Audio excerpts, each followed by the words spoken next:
안녕하세요. 네, 지금 시간이 돼서 그 주요국의 아프리카 정책 평가 패널 이제 시작하겠습니다. 이것은 외교부와 아시는 분은 아시겠지만 한아프리카 재단이 있습니다. 외교부 산하 사단법인 여기서 같이 하는 거고 우리 국제정치학회에서 함께 이제 구성한 패널이고요. 이제 생소하시겠지만은 그 한아프리카 재단하고 국제정치학회가 이제 업무 협약을 오늘 맺어서 그걸 기념하고 앞으로 두 기관과의 관계에 더 이제 발전적인 모습을 보이려고 하는 되게 중요한 패널입니다. 그래서 패널 제목은 주요국의 아프리카 정책 평가고 여기는 우리나라가 포함되어 있지는 않지만 어쨌든 미국과 러시아, 인도의 대아프리카 정책을 이제 살펴보도록 하겠습니다.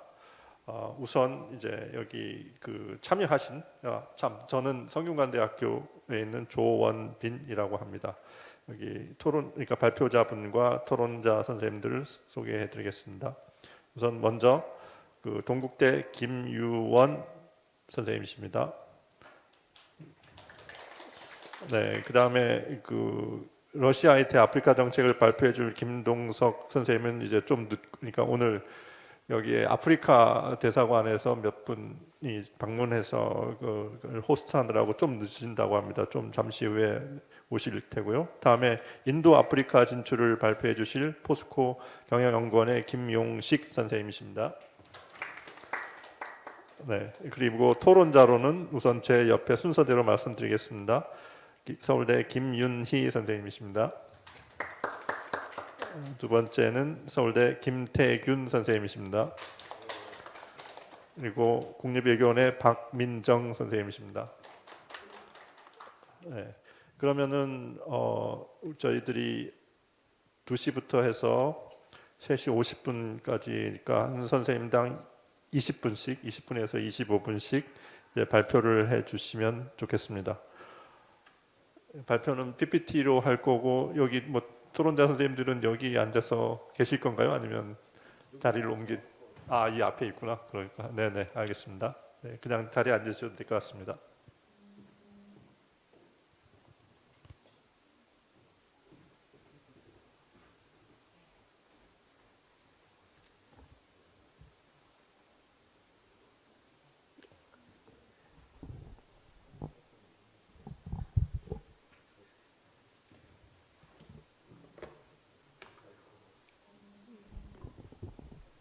네, 안녕하십니까. 동국대학교의 김유원입니다. 오늘 제가 미국의 대아프리카 정책에 대해서 발표하게 되었는데요. 사실 이제 저는 아프리카를 공부하는 사람인데 미국의 정책에 사실 이제 미국 전문가는 아니기 때문에 이번 기회를 통해서 사실 공부를 많이 했습니다. 그래서 일단은 오늘은 이제 미국이 아프리카에 대해서 어떠한 이제 생각이나 이익을 갖고 있는지를 좀 중심으로 해서 발표를 진행해 보고자 합니다.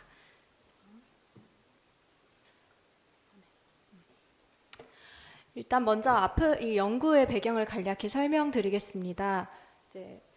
일단 이제 아프리카가 미국의 외교 정책에 있어서 얼마나 중요한 위치를 차지하고 있는지부터가 사실 의문이고 그것이 이제 연구를 왜 우리가 해야 하는지를 방해하는 좀 큰 요소가 되기도 합니다. 이제 그럼에도 불구하고 이제 아프리카가 갖고 있는 이제 중요성들을 몇 가지 좀 짚어보고 싶습니다. 그래서 첫째로 이제 아프리카는 일단 세계적으로 인구 증가가 매우 이제 빠른 곳이고 그로 인해서 이제 여러 가지 중요성이 되게 강조되고 있는 지역입니다. 그래서 2050년까지 전 세계 인구 약 4분의 1이 아프리카 대륙의 사람들일 것으로 추정이 되고 있고요.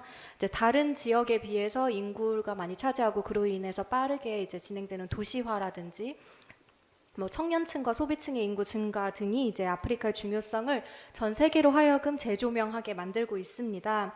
그래서 특히 이제 도시화와 인구 증가는 아프리카의 여러 가지 발전을 수반하게 되는데요. 뭐 인프라 발전이라든지 경제 활동이 뭐 증가가 되고, 특히 이제 글로벌 시장에서 아프리카의 중요성이 강조되면서 이제 미국을 비롯한 여러 주요 국가가 아프리카를 중요한 이제 외교의 어떤 외교 정책의 대상으로 여기게끔 합니다. 그래서 이제 또 다른 한편의 축으로는 그 자원 및 에너지 잠재력을 들 수 있는데요. 아프리카에 이제 수많은 자원이 있고 또 그로 인해서 여러 가지 어떤 산업 발전의 잠재력이 있을 뿐 아니라 특히 이제 재생에너지 관련해서 태양광이나 풍력과 같은 여러 가지 재생에너지 잠재력이 풍부합니다. 그래서 많은 이제 주요 강대국들이 아프리카에 이제 진출 내지는 관여하면서 기대하는 것이 이제 이러한 요소라고 할 수 있습니다. 그래서 위와 같이 이제 아프리카의 변화하는 이제 글로벌 지위가 외교 무대에서 아프리카에게 하여금 또 협상의 도구로 활용되게끔 하고 있고요. 현재 이제 미국의 대외 정책에서 아프리카가 갖고 있는 중요도는 사실 이제 매우 낮지만 앞으로 이제 협력이 강화될 가능성이 좀 있습니다. 그래서 이제 오늘 일단 그 이제 발표는 미국이 이전에 아프리카에 대해서 어떠한 생각을 갖고 있었는지, 그 다음에 지금 아프리카에 갖고 있는 핵심 이익을 이제 나름대로 정리를 해 보았고요. 앞으로 이제 미국이 대아프리카 정책을 어떻게 이제 전개해 나갈 것인지 좀 관전 포인트라고 할 만한 것들을 4가지 짚어보았습니다. 그래서 미국이 아프리카의 경제 성장이나 뭐 정치 안정, 그 다음에 글로벌 경쟁 구도 속에서 아프리카와의 관계를 미국이 앞으로 어떻게 발전시켜 나갈지를 좀 짚어보는 이제 그런 발표라고 하겠습니다. 일단 냉전 시기와 냉전 이후로 미국의 대아프리카 정책을 이제 기존의 아프리카 정책을 좀 살펴보았는데요. 냉전 시기에는 이제 다들 아시다시피 아프리카 대륙 내에서도 미국과 소련이 이념을 중심으로 한 어떠한 경쟁 구도를 많이 펼쳤습니다. 그래서 아프리카에 대해서 이제 소련 체제를 이제 소련을 견제하기 위한 어떤 하나의 미국의 그런 의도가 아프리카의 전략적인 접근, 그 다음에 영향력 확대에 정책에 큰 영향을 미쳤습니다. 이제 1960과 70년대에 거쳐서 많은 아프리카 대부분의 국가가 다 독립을 하고 새로운 국가, 새로운 정치체로 그 행위자로서 글로벌 무대에 등장하게 되었는데, 이때 이제 많은 국가들이 소련과의 협력을 모색하게 됩니다. 그래서 이것을 견제하기 위해서 미국은 그간 이념적 성향에 따라서 아프리카를 많이 지원해 왔는데요. 이제 어두운 면을 또 살펴보자면 아프리카에 또 많은 독재자라든지 또 권위주의적인 체제가 이제 친미 성향을 보인다는 이유로 미국의 지원을 받은 일이 이제 미국의 좀 과오라고 할 수 있겠습니다. 다만 이제 소련이 붕괴하면서 공산주의 견제라는 미국의 커다란 이익이 사라지다 보니까 그 이후로는 상대적으로 아프리카에서 미국의 공백 내지 부재가 느껴졌는데요. 냉전 이후에 이제 1990년대에는 미국이 주로 이제 뭐 중동과 아시아로 이제 관심사를 돌렸지만, 그럼에도 불구하고 여전히 남아있는 미국의 이제 영역이 있었습니다. 그래서 뭐 제가 여기 이제 3가지 정도로 예를 들었는데요. 첫 번째 뭐 인도적 지원해서 뭐 미국에 있는 많은 재단이나 사회단체, 그다음에 정부의 프로그램들이 뭐 에이즈라든지 말라리아라든지 하는 주요 질병과 그다음에 여러 가지 발생했던 인도적 위기에 대한 구호를 펼쳤고요. 경제적으로도 이제 아프리카의 성장과 기회법 아고아로 대표되는 이제 미국과 아프리카 협력이 이제 눈에 좀 띄었습니다. 그다음에 그 외에 또 이야기할 만한 것은 이제 안보인데요.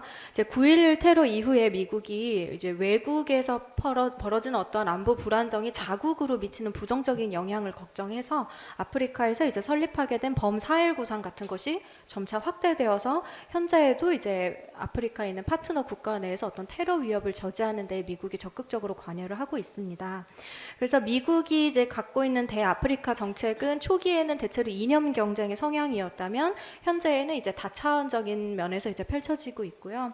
그 다음에 이제 뭐 아프리카에 대한 어떤 통일된 하나의 전략이 대전략으로 존재하거나 오랫동안 지속적으로 추진되어 온 적은 없지만 그럼에도 불구하고 아프리카에서 어떤 새로운 파트너십 구축을 좀 해나가고 있는 모습이 있지 않나 이제 이렇게 생각을 해보았습니다. 네, 그래서 제가 이제 미국이 현재 아프리카 대륙에서 가지고 있는 핵심 이익을 2가지로 생각을 했고요. 그다음에 이 2가지가 현재는 이제 미국의 통일된 어떤 어떤 이렇게 딱 이렇게 솔리드한 어떤 전략이 없다 할지라도 그 기저에는 이 두 가지의 핵심 이익을 반드시 염두에 두고 대아프리카 정책을 이제 취할 것이다라고 이제 생각하고, 그 다음에 이제 미국이 대아프리카 대륙에게 끼치는 이제 정책도 있지만 또 양자 관계에서 끼치는 여러 가지 정책들이 있는데, 그러한 것들을 관통하는 이제 두 가지 어떤 핵심 이익으로서 첫째는 이제 자원과 둘째로 민주주의로 요약해 보았습니다. 첫 번째 이제 자원 같은 경우는 아프리카가 이제 세계에서 뭐 두 번째로 큰 대륙이고 여러 가지 어떤 특히 핵심 광물들이 아프리카에 좀 다른 곳에는 없게 좀 독점적으로 묻혀 있다는 것을 이제 많이 알고 계십니다. 그래서 뭐 석유나 천연가스와 같은 화석 연료는 물론이고 이러한 것이 이제 단순히 매장이 되어 있는 것이 아니라 이미 아프리카 내부에서는 이제 자체적으로 뭐 파이프 라인이라든지 LNG 설비를 이제 구축한다든지 철도망을 개선한다든지 해서 굉장히 이제 내부에서 활발하게 자원을 개발하고 또 수출하려는 모습을 보이고 있고요. 그 다음에 앞서 잠깐 말씀드렸던 재생에너지 같은 경우도 아프리카 이제 높은 잠재력이 이어지는 뭐 수소 생산이라든지 유관 산업으로 퍼져가는 모습입니다. 그 다음에 이제 광물을 빼놓을 수가 없는데요. 뭐 코발트나 니켈이나 리튬이나 여러 가지 핵심 이제 4차 산업에 필요하다거나 핵심 광물들이 아프리카에 맺혀 있고, 이러한 것이 이제 미국이 아프리카에 대해서 가질 수 있는 중요한 이제 이익이 됩니다. 그래서 실제로 이제 미국은 자원 분야에서 아프리카와의 협력을 강조하면서 이제 하나의 예로 들 수 있는 것이 경제안보 파트너, 광물안보 파트너십인데요. 이 MSP 안에 아프리카 국가들이 들어가 있습니다. 그래서 미국이 주도하는 일종의 공급망 안정 어떤 프로젝트에 아프리카 국가들이 포용되고 있는 이제 모습을 볼 수 있습니다.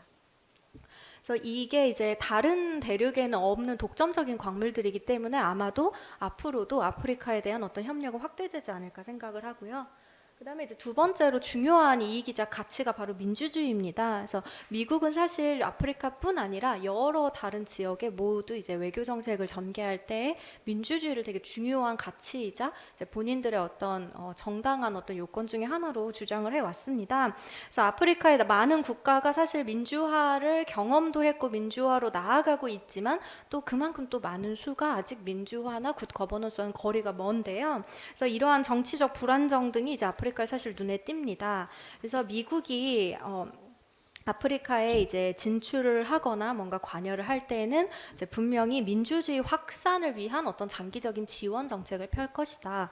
이렇게 생각을 하고, 따라서 이제 미국이 아프리카에 대해서 무언가 정책을 이제 세운다 하면 그것은 반드시 최종 목표는 민주주의 수호 내지 확산이 있을 것이고, 그 이제 관련해서 생각하면 테러리즘과 같은 어떤 초국가적 위협에 대응하는 파트너십은 분명히 강화를 할 것이고, 현재는 눈에 띄는 어떤 움직임이 있지 않다 할지라도, 그러니까 현존하는 어떤 대전략이 존재하지 않다 할지라도 이제 아프리카 대륙 내에서 민주주의가 위협받는 상황이 오면 미국은 민주주의 확산과 수호를 이제 가치로 이제 주장하면서 여러 가지 다른 구상과 이제 전략들을 펼칠 수 있다라고 생각합니다. 그래서 아프리카 대륙은 특히 요즘에 이제 사헬 지역을 중심으로 굉장히 낮은 민주주의 수준을 보이고 있기 때문에 이런 것이 이제 좀 우려되는 지점입니다. 그래서 앞으로의 전망으로 네 가지로 이제 정리를 했습니다. 그래서 미국이 현재 이제 자원과 민주주의라는 두 개의 축을 갖고 정책을 전개한다면 앞으로 이제 우리 특히 이제 한국은 어떤 점에서 미국의 대아프리카 정책을 봐야 하느냐 할 때 네 가지. 첫 번째로는 강대국 간 관계를 보아야 하고, 두 번째는 아프리카 내에 있는 이제 쿠데타 세력들을 봐야 하고, 세 번째는 이제 대서양주의도 살펴보아야 하고, 마지막으로는 이제 곧 이제 등장하게 될 이제 트럼프 2기 정부의 정책까지 한번 쭉 살펴보아야 할 것인데요. 이러한 이슈들은 이제 아프리카가 이제 미국이 아프리카 대륙 내에서 마주하고 있는 여러 가지 도전들을 이제 요약한 것일 뿐만 아니라 이러한 것을 우리가 미리 생각하고 대비할 때 한국이 아프리카에 대해서 갖는 관계, 그 다음에 아프리카 내에서 한국과 미국의 협력 내지는 글로벌 다자 무대에서 한미아의 협력까지도 다 생각할 때 중요한 요소가 될 것입니다. 그래서 첫 번째로는 강대국 간 갈등을 반드시 이제 살펴봐야 하는데요. 아프리카 내에서 미국과 중국, 그 다음에 미국과 러시아 등의 이제 갈등이 굉장히 눈에 띄고 있습니다. 그래서 대표적으로 미국과 중국의 이제 전략 경쟁의 어떤 전장으로서의 아프리카를 우리는 지부티에 있는 미국과 중국의 군사기지 등에서 볼 수 있고, 또 공급망 뭐 경쟁으로 이제 비화된 2020년대 이후에 여러 가지 미국과 중국의 갈등이 아프리카 대륙 내에서 펼쳐졌다는 데에서 이제 잘 알 수 있습니다. 그래서 이 미국과 중국이 서로 아프리카에서 이제 갖고 있는 이익이 광물이나 자원 같이 서로 동일하기 때문에 분명히 이 둘 사이에는 자원 경쟁의 양상이 보일 것이고 이것이 아프리카에서 일어날 것으로 예상합니다. 그 다음에 미국과 러시아의 관계는 또 중국과는 또 다르게 이제 군사적인 측면에서 또 눈에 띄는데요. 대표적으로 이제 서아프리카의 사헬 국가들 중심으로 해서 AES라고 하는 이제 군사 정부인 그 뭐 3개국이 모여서 이제 협의체 같은 걸 등장시켰는데, 그런데 이제 러시아가 지원을 했다는 이제 의혹을 받고 있고, 이런 상황에서 미국이 러시아의 아프리카 내 영향력 확대를 그냥 좌시하지는 않을 것이다. 따라서 이제 미국의 대아프리카 정책은 이제 과거의 식민 지배국이었던 영국과 프랑스 등의 어떤 전통적인 지배력도 분명히 견제를 하되, 신흥이라고 하기에는 좀 무리가 있을 수 있겠지만 중국과 러시아와 같은 비교적 이제 최근에 이제 냉전 이후에 이제 뭐 들어가게 된 아프리카 내 세력들도 미국이 경쟁으로 이제 바라볼 것이다 생각합니다. 그 다음에 또 두 번째 중요한 요소는 퍼져가는 쿠데타 연합입니다. 그래서 2020년대 이후로 서아프리카 사헬 지역의 쿠데타가 워낙 만연하고 확대되어 왔고요. 특히 이제 이들 군사 정권이 이제 중국이나 러시아와 같은 외부의 권위주의 강대국과 협력하면서 미국에게 굉장히 큰 이제 위협이 되고 있습니다.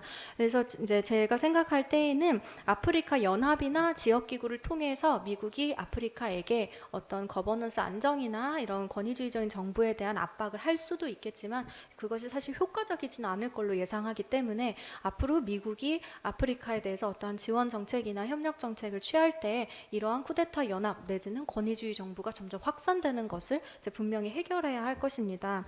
그래서 이제 많은 이제 국가들이 이제 아프리카의 원조나 이런 것을 할 때에 상대 국가의 어떤 그 전체 현실을 고려하지 않을 수 없는데요. 이제 미국 같은 경우도 아무리 뭐 간섭을 덜 한다거나 민주주의에 대한 뭐 강요나 체제에 대한 강요가 없을 것이라고 가끔씩 말은 하고 있지만 이것이 얼마나 현실 정책에서 지켜질 수 있을지 좀 의문입니다. 따라서 사실 아프리카 이제 내에서는 진영 경쟁 내지는 물리적인 갈등까지도 미국과 다른 이제 쿠데타 세력들 간의 어떤 초래할 수 있는 그런 위험성이 있다고 생각합니다. 그래서 여기에 대해서는 특히 한국 같은 경우도 가치 외교를 표방하고 있기 때문에 퍼져가는 쿠데타 연합들을 우리가 사헬이나 서아프리카에서 보았을 때 한국도 외교 정책을 펼침에 있어서 분명히 이 지점을 고려하고 해야 하고, 또 이게 따라 또 미국과의 협력이나 어떤 공조를 할 때 이런 이 아프리카 내에서 퍼져가는 안보 불안정을 이제 고려해야 할 요소로 생각합니다. 그다음에 세 번째는 이제 유럽과의 대서양주의인데요. 사실 원래 예전부터 미국과 유럽 사이에는 소위 대서양주의라고 해서 여러 가지 이제 공감대를 갖고 협력하는 모습을 보였습니다. 그래서 이러한 것이 사실 아프리카에서도 분명히 이제 목도할 수 있는데요. 중국과 러시아 등으로 대표되는 어떤 외부 세력에 반하여 이제 미국과 유럽을, 그러니까 서방 세력을 중심으로 한 어떤 자유 세력이 아프리카에서 영향력을 확대한다고 할 때 정치적이든 뭐 경제적이든 군사적이든 미국과 유럽이 좀 협조할 수밖에 없지 않나 이렇게 생각을 합니다. 다만 이제 중요한 것은 미국은 아프리카 대륙에서 물리적으로 멀리 떨어져 있고 유럽은 아프리카 대륙과 지리적으로 가깝기 때문에 이런 어떤 지정학적인 차이가 예를 들어 뭐 난민 정책이라든지 직접적인 테러리즘 단체에 대한 어떤 정책이라든지 그다음에 뭐 기후나 자원에 대한 세부적인 정책을 취함에 있어서 얼마만큼 미국과 유럽이 대아프리카 정책에서 협조하고 또 협력할 수 있을지 그 심화의 정도나 범위는 이제 확실하지 않은 상황입니다. 다만 이제 중국 견제라든지 러시아 견제와 같은 큰 틀에서는 이제 둘 사이의 대서양주의가 아프리카 대륙에서도 작동할 것으로 생각됩니다. 그다음에 마지막으로 생각해 볼 만한 관전 포인트는 이제 새로운 트럼프 정부의 대외 정책 방향인데요. 사실 트럼프 대통령의 이제 대체적인 정책은 아프리카에서 크게 이렇게 눈에 띄거나 아프리카를 이렇게 생각하는 우선순위로 내세우는 사실 그런 모습은 1기 정부에서 크게 찾아보지 못했습니다. 그다음에 이제 현재 2기 정부가 어떻게 될지는 사실 아무도 모르지만 1기 행정부 때 이제 생각을 조금 해보면 대체적으로 아프리카에 대한 어떤 인도적인 혹은 미국은 다자 체제 내에서 무언가 도와주는 이제 구호나 원조 같은 쪽보다는 양자 관계, 그다음에 무역, 그다음에 중국 견제와 같은 좀 현실적인 이슈에 좀 집중하는 모습을 보였습니다. 그래서 생각하기에는 미국이 이제 이익이 큰 몇몇 국가에게는 계속해서 양자 협력을 확대 내지는 뭐 유지, 강화할 수 있지만 전체적인 아프리카에 대한 전략이 다시금 등장하거나 중요하게 여겨지지는 좀 않을 것으로 생각이 됩니다. 그래서 이제 결론적으로 말하면 앞으로는 이제 미국의 이제 새로운 정권이 들어서면 미국의 아프리카 내지 대글로벌 사우스 정책은 많은 변화가 있을 것으로 예상되어서 우리나라 또한 이에 대해 대비를 해야 되지 않나 생각해 보았습니다. 그래서 결론으로 말씀드리면 이제 미국의 대아프리카 정책은 크게 지금 이제 어떠한 뭐 몇 년 단위의 10년, 뭐 5년 이런 정책이 있다거나 뚜렷한 통일된 프로젝트가 존재하는 것은 아니지만 이제 미국이 아프리카에 대해서 어떠한 태도를 취하는지가 사실 하나와 한아미 관계 모두 광범위하게 영향을 미칩니다. 따라서 미국이 아프리카에 대해서 가지고 있는 생각을 좀 우리가 면밀하게 들여다볼 필요가 있고, 특히 앞으로 새롭게 등장할 행정부에서의 변화도 좀 미리 예측하고 전략적으로 준비하는 자세가 필요할 것 같습니다. 감사합니다.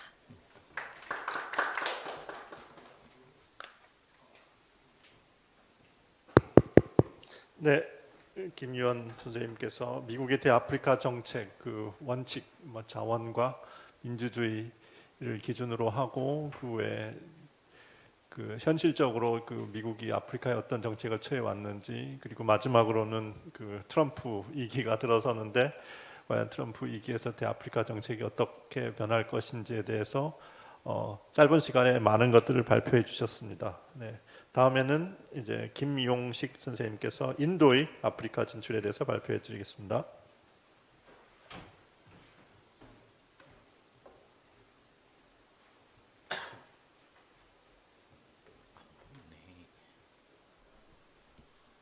예, 저 김용식입니다.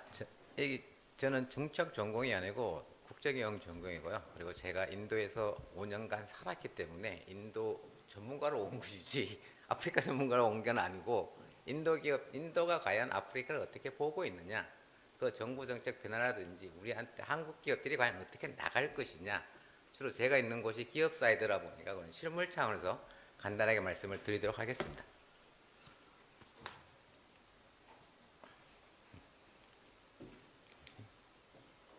먼저 앞부분 발표하신 분께서 말씀을 하셨는데, 그 인도가 아프리카를 보는 이유 중에 하나는 그건 동질감이 아닐까. 왜냐 그러면 인도 디아스포라가 과거부터 많이 나가 있었기 때문에 저걸 바탕으로 해서 인도인들이 아프리카를 보는 시각은 마치 동질적인 관점에서 자기들하고 비슷한 사람이 많이 나가 있다 보니까 문화적 이해력은 높다는 것이 가장 큰 장점인 것 같고요. 그다음 또 두 번째는 이제 인도 기업들도 나간 이유가 결국은 시장하고 아까도 저 앞에 발표분이 말씀하신 자원 확보거든요. 궁극적으로는 인도가 부족한 가지고 있는 자원들도 있지만 그에 없는 자원들은 석유라든지 광물 이런 부분에 필요로 하기 때문에 나간 거고, 기업들도 인도 시장뿐만이 아니라 결국은 아프리카라는 전체 대륙에 대한 경제적 관점에서 시장 규모가 있다 보니까 그 시장을 노려서 나가는 거고, 인도도 결국 영국 지배를 받다 보니까 자동차 같은 경우는 우리하고 핸들 방향이 다르거든요. 근데 아프리카가 같은 방향이다 보니까 제품을 수정할 필요가 없어요. 그러니까 그대로 나가면 좋기 때문에 그걸 그대로 추가적인 수정 비용이 안 들기 때문에 시장 확보 측면에서 유리하기 때문에 나간 경우가 많습니다. 그리고 또 하나는 마지막으로 제가 봐서는 정부 지원이죠. 그렇죠. 우리도 그 정부 정책에서 충분한 지원이 일어나야 되는데, 과거 정부 때부터 인도는 아프리카를 지원을 했고, 특히 또 모디 정부 들어오면서 모디 정부가 결론적으로는 글로벌 사우스에서 맹주로서의 자리를 차지하려고 하고 있기 때문에 아프리카에 대한 지원이라든지 그런 부분에서 충분히 정부 차원에서 이루어지기 때문에 정부하고 기업들하고 그리고 디아스포라는 이런 강점이 작용을 해가지고 인도 기업들이 인도하고 중국하고 아프리카하고의 관계가 많이 개선되지 않냐, 그렇게 보고 있습니다. 여기서는 그냥 진출 과정을 간단하게 본 건데요. 이건 뭐 시간이 없다 보니까 한번 보시면 되는 거고, 디아스포라가 과거 때부터 결국은 영국 식민들이 부족한 노동력을 하기 위해서 이전에 갔다는 과정을 제가 본 거고, 이게 디아스포라를 보시면 미국이 가장 많이 나가 있지만 남아공이 사실은 170만 명이 나가 있습니다. 저 정도 나가 있는 인력이 합친다 그런다면 굉장히 많은 인력들이 나가 있고 인도인들이 차지하고 있는 위상이 높기 때문에 아프리카 시장 내에서 충분한 위상을 가지고 있다고 보시면 될 것 같습니다. 그다음에 교육 현황 이런 부분에서는 인도가 연간 대외 수출의 10.4%가 차지하는 비 10%가 기본 아프리카 시장이고 수입 부문에서는 5.6% 점유하고 있기 때문에 인도하고의 아프리카의 교육 현황은 충분히 중요하고 인도 정부라든지 기업들이 신경을 쓸 수밖에 없는 시장이다. 그 정도로만 보시면 되고요. 주로 수입품은 이제 원자재를 수입해가지고 가공해가지고 파는 것. 우리 한국 같은 경우는 이제 과거에 해왔던 그런 교육 형태를 띠고 있다고 보시면 될 것 같습니다. 여기는 그냥 그림을 다시 한번 보여드리는 거고요. 그다음 투자 현황을 보면 그냥 어디를 많이 투자했느냐. 한국 기업도 나간다면 모리셔스를 제일 많이 나갈 겁니다. 텍스 헤이븐 간출이기 때문에 결국은 조세 회피 목적이고 아프리카 인도 기업들도 거기 가서 투자를 기법인을 세운 다음에 인도로 투자하는지 아프리카 투자한 게 많기 때문에 모리셔스가 가장 많은 비중을 차지합니다. 과거에는 90% 이상이었다가 양국 간에 이제는 이중조사 방지 협정을 체결하고 있기 때문에 비중은 조금씩은 줄어들고 있죠. 그래서 70%라는 비중은 대부분의 기업들이 저기 들어가서 결국은 아프리카 내에서 다시 재투자하는 그런 형태가 많다는 걸 보시면 됩니다. 과거에는 농업도 많았고요. 주로 제조 저런 부분에서 투자가 이루어졌다고 보시면 됩니다. 그 다음에 진출 동기 같은 경우는 이게 기업 진출은 사례보를 봤는데요. 이게 기업 진출은 이쪽 부분에서 하시는 것들이 아니기 때문에 그냥 간단하게 넘어가면 진출 동기는 저임 노동력 활용하고 결국은 저기도 시장 제3국 수출이라는 게 미국이라든지 EU 쪽에 대해서는 관세 협정에 의해 가지고 관세 혜택을 보기 때문에 기업들이 그 부분에 대해서 세제상의 혜택을 누리기 위해서 결국은 투자하는 부분도 있다고 보시면 될 것 같습니다. 보시면 ARKEM도 나갔고 다양한 기업들이 나가 있습니다. 비료 제조 및 수출, 그 다음에 자동차 제조 이런 부분들이 많이 나가고 있기 때문에 만약 한국이 나중에 추가적으로 한다 그런다면 과연 저기 기존에 나가 있던 기업들하고 어떻게 경쟁을 할 것인가 그 부분도 고려를 해야 될 것입니다. 업종을 자동차 보면 아까 말씀드렸지만 M&M 저희는 마인드라서 그렇죠. 한국에 와가지고 쌍용 인수했다가 기술 빼고 가는 기업입니다. 그렇죠. 결국은 쟤들도 SUV랑 트랙터 잘 만드는 애들인데 엔진은 좋은 차입니다. 그래도 그다음 아셔 이게는 주로 상용차고요.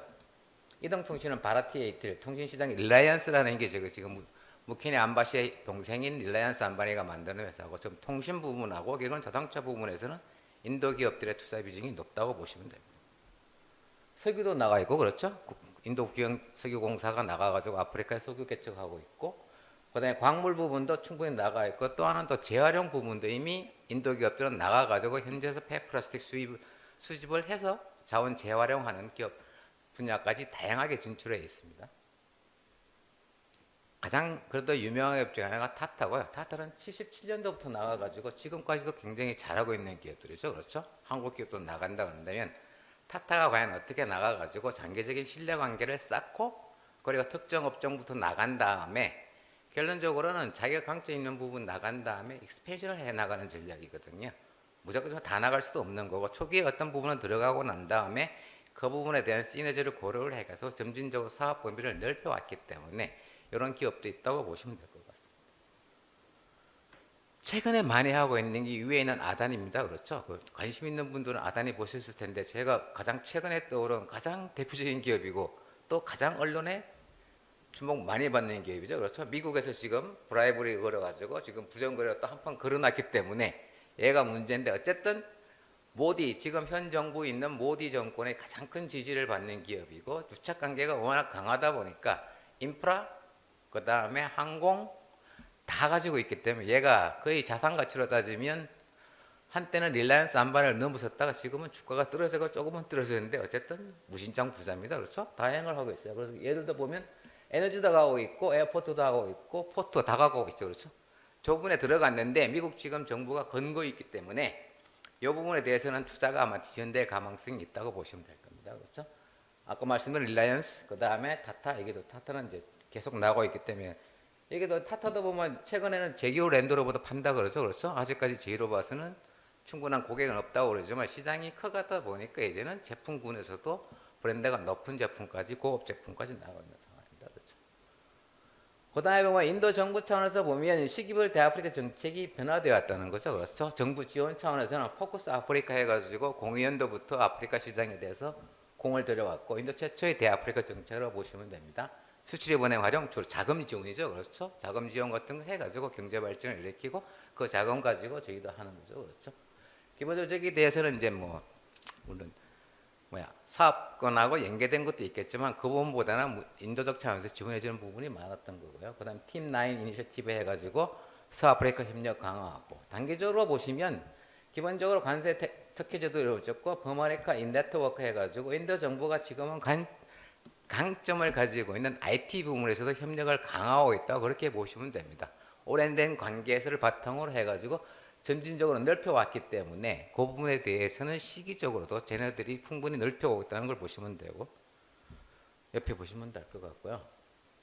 그 다음에 또 하나가 이제 IDS 해가지고 기본적으로 가는 거고 또 하나 조건부 저리 융자 그렇죠. 인도산 물품의 서비스 의무 활용이라는 건 조건을 건 거고 수출입은행 통해 가지고 신용환대를 제공해 준다든지 자금 지원을 통해서였고 또 하나는 이제 솔라 붐입니다. 아프리카도 아직까지는 태양광하고 좀 전에 분들도 재생에너지가 강점이 있다고 했는데 사실은 자원 면에서는 충분히 강점이 있지만 인프라가 문제거든요. 결국은 재생에너지 차원에서 중요한 거는 에너지 저장 장치가 동반이 되어야만 되는데 그 부분에 대해서는 약점이 있기 때문에 이게 언제 빨리 성장하는 측면에서는 차이가 있을 겁니다. 그렇죠? 인도도 충분히 중요하다고 그러지만 인도도 아직까지 그 정도는 성장을 못 해가고 있거든요. 솔라셀이라든지 제조업 부문에서는 어느 정도 기능을 갖춰가고 제조업 기지로 쓸 수는 있지만 그리고 발전을 한다면 거기 내에서 발전소가 커야 되고 이걸 그러니까 그리드에 연결시켜주는 중간 매개체가 있어야 되는데 그 부분에 아직까지는 인도뿐만이 아니라 아프리카가 많이 부족하기 때문에 그 부분에 대해서는 단계적으로 이제 시작해 나가는 게 가야 될 거고 만약 한국 기업들이 나간다 그런다면 뭐 솔라판 같은 거 이용을 해가지고 그 다음에 스마트팜 같은 거 연계하고 재생에너지를 연계를 해가지고 우리가 같이 시너지로 같이 나가가지고 프로젝트를 한다 그런다면 강점이 있을 수는 있을 겁니다. 왜냐하면 현재 있는 자원도 이용하고 저희가 가지고 있는 제조업 부분에 대해서의 강점을 이용을 해가지고 시너지를 만드는 게 중요치 않은가 그런 생각이고요. 그다음 특혜 관세 제도도 있고 펜 이런 거 있기 때문에 저거는 한번 나중에 자료를 한번 보시면 될 것 같고요. 그다음에 인도 아프리카 정상회담이 있습니다. 그렇죠? 08년도부터 14명의 아프리카 정상들이 참여했고 11년도에 대해서는 이제 전략적 동반자로 성격을 시켜가지고 회의체 성격 자체가 이제는 정상들 간의 협의체로 옮겨는 놨는데 아직은 안 되어 있고 마지막으로 된 건 15년 10월에 이제 뉴델리에 54개국 정상에 참여하고 난 다음에 국가들 간에 있어서 뭐 인도의 문제도 있고 하다 보니까 조금은 중간에 안 된 게 있는데 결론적으로 뭐 유엔 안보리 연구 회원국 지위 획득이라든지 그다음에 뭐 100억 달러 차관 추가 등에 대해서 결국은 자연 협력 분야 그리고 자금 지원 이런 부분에서 협력이 이루어졌다고 보시면 됩니다. 그래서 저 부분에 대해서 가장 최근에 일어난 거는 2018년도에 모디가 되면서 모디 총리가 그 10대 아프리카 정책을 발표를 했죠. 그렇죠? 저 부분에 대해서 포괄적 범위를 굉장히 넓혀놨기 때문에 저 이후로 늘어나고 있고 19년 또 와가지고 또 달라졌죠. 그렇죠? 보시면 뭐 아프리카 우선 정책, 인도의 최우선 지역으로 아프리카를 포함을 하겠다. 그다음 또 방식에서는 저희가 잘하는 것도 중요하지만 아프리카가 원하는 게 무엇이냐. 현지 중심 개발 정책으로 인도가 그 부분을 지원을 해주겠다. 이건 아프리카의 정책적 지원이라든지 그다음에 경제 개발을 이끌고 난 다음에 협력을 강화하겠다는 그런 주의로 바뀌고 있고요. 그다음 무역 투자를 아프리카에 대해서 투자도 늘리고 있고 그다음에 디지털 혁신 인도가 강점을 가지고 있는 IT 부문에서의 디지털 능력을 서로 활용을 해가지고 뭐 아다라든지 이런 카드, 주민등록 카드 이런 같은 걸 만드는 방식들을 공유해 주겠다는 능력이고 농업 협력입니다. 그렇죠? 농업 개혁이고 식량안보 지원인데 사실 인도도 기본적으로 아직까지 저 부분은 안 되고 있어요. 쌀 같은 경우 생산은 많지만 저장 능력이 떨어지거든요. 그 부분에 대해서 자기들이 가지고 있는 단점이라든지 그쪽에 대해서 해주고 있기 때문에 그렇고 농업협력은 오히려 일본이 굉장히 앞서고 있기 때문에 일본하고도 같이 하는 것도 방식이라고 봅니다. 그 다음에 기후변화 대응, 클린 에너지 개발 부분도 있고 테레밀 안보협력, 그 다음에 해양협력, 아프리카 동부하고 그 다음에 청년들에 대한 교육기회 제공, 글로벌 거버넌스 개혁 등에 대해서 모디 총리가 2018년도에 우간다에 가가지고 기본적으로 저 원칙을 발표를 했고 저 부분에 대해서는 계속 수정되고 있기 때문에 지켜보셔야 될 것 같습니다. IAF에서 중요 회담을 내용을 정리를 한 거고요. 그리고 전체적으로 보자면 기본적으로는 아프리카 시장 자체에 대해서 인도가 보는 관점은 결국은 조금 전에도 모두에 말씀드렸지만 그리고 인도가 가지고 있던 과거의 경험, 디아스포라 이 부분에 대해서 이런 부분을 어떻게 활용을 할 것이냐. 그리고 또 하나는 결국은 아프리카 시장이 갖고 있는 잠재력은 제가 봐서는 아직까지는 좀 떨어질 거고 결국은 자원 확보 문제거든요. 그 중에서도 가장 중요한 거는 결국은 중국과의 경쟁입니다. 중국이 워낙 자금 지원을 많이 해놔가지고 기본적으로 기반을 많이 만들어놨기 때문에 그 부분에 대해서는 과연 인도가 어떻게 할 것이냐. 그 부분에 대해서 과연 23년도에 모디가 다시 기본적으로 G20 서밋을 하면서 아프리카 총리를 다 해가지고 정규 회원 멤버를 끌어들였지 않습니까? 회원국들한테 G20 정상들한테 편지를 보내고 그런 부분에 대해서는 계속적으로 아프리카 내에서 인도가 자국의 위상을 높이려고 노력들을 하고 있기 때문에 그 부분에 대해서는 저희가 계속 봐야 될 거고요. 그리고 또 하나는 시장으로서의 가치를 충분히 보자고는 하지만 결국은 한국 기업들도 시장만 보자면 인도도 들어가야 되고 아프리카도 들어가야 되지만 사실은 여기 오신 분도 별로 없는 걸로 봐서는 관심은 큰데 사실은 그게 가기가 껄끄럽거든요. 다 물어보더라도 인도도 보면 중요하다고 매번 말하고 언론 떠들고 기회 다 나오지만 갈래 물어보면 다 고개를 젓는 부분이기 때문에 그건 충분히 이해가 갑니다. 그렇죠? 그렇더라도 어쨌든 기업들로 가서는 기본적으로는 시장을 먼저 봐야 되기 때문에 시장 선점 차원에서도 진입을 해야 되는데 이 부분에 대해서는 정부도 신경을 써야 되겠죠. 그렇죠? 정부 지원을 이끌어낼 수 있느냐?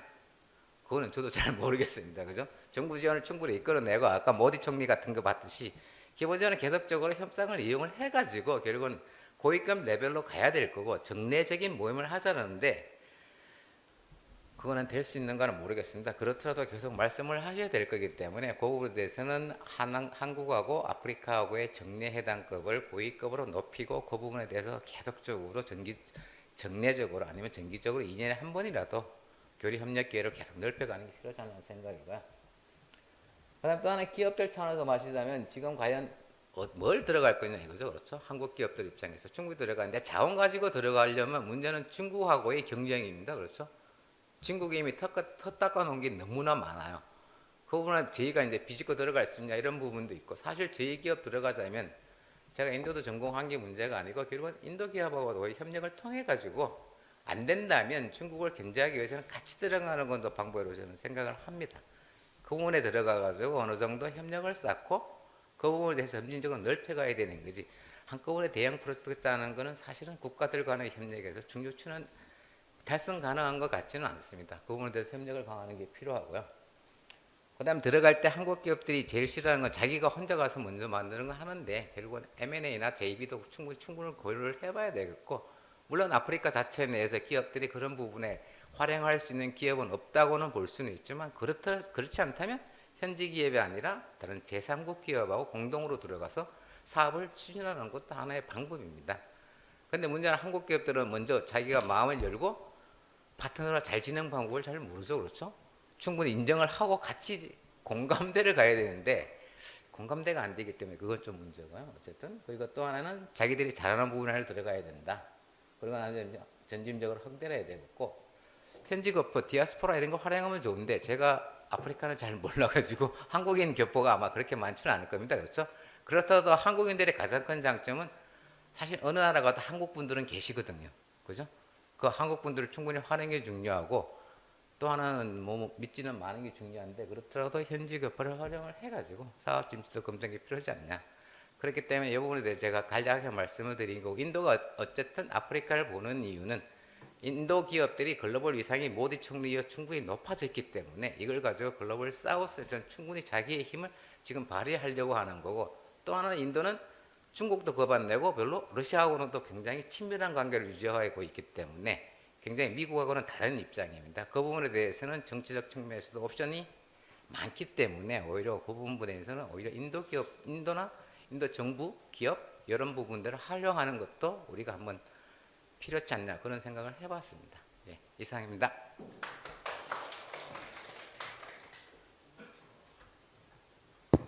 네, 김용식 선생님께서 인도 아프리카 진출에 대해서 아주 많은 정보와 우리가 모르는 사실들 그리고 우리 정부가 그럼 어떻게 아프리카를 진출했을 때 인도의 사례에서 어떤 것들을 배울 수 있는지에 대해서 자세히 발표해 주셨습니다. 네, 그럼 다음에는 늦게 도착하셨지만 그 김동석 선생님께서 러시아의 대아프리카 정책에 대해서 발표해 주십시오. 경경에서. 예, 안녕하세요. 저는 국립외교원의 아프리카 전공하는 김동석입니다. 제가 좀 손님 오전에 오신 나이지리아, 시에라리온 그 분들하고 맞이하느라 조금 늦었습니다. 죄송합니다. 예, 제가 오늘 발제할 주제는 이제 아까 미국, 인도, 그 다음에 러시아입니다.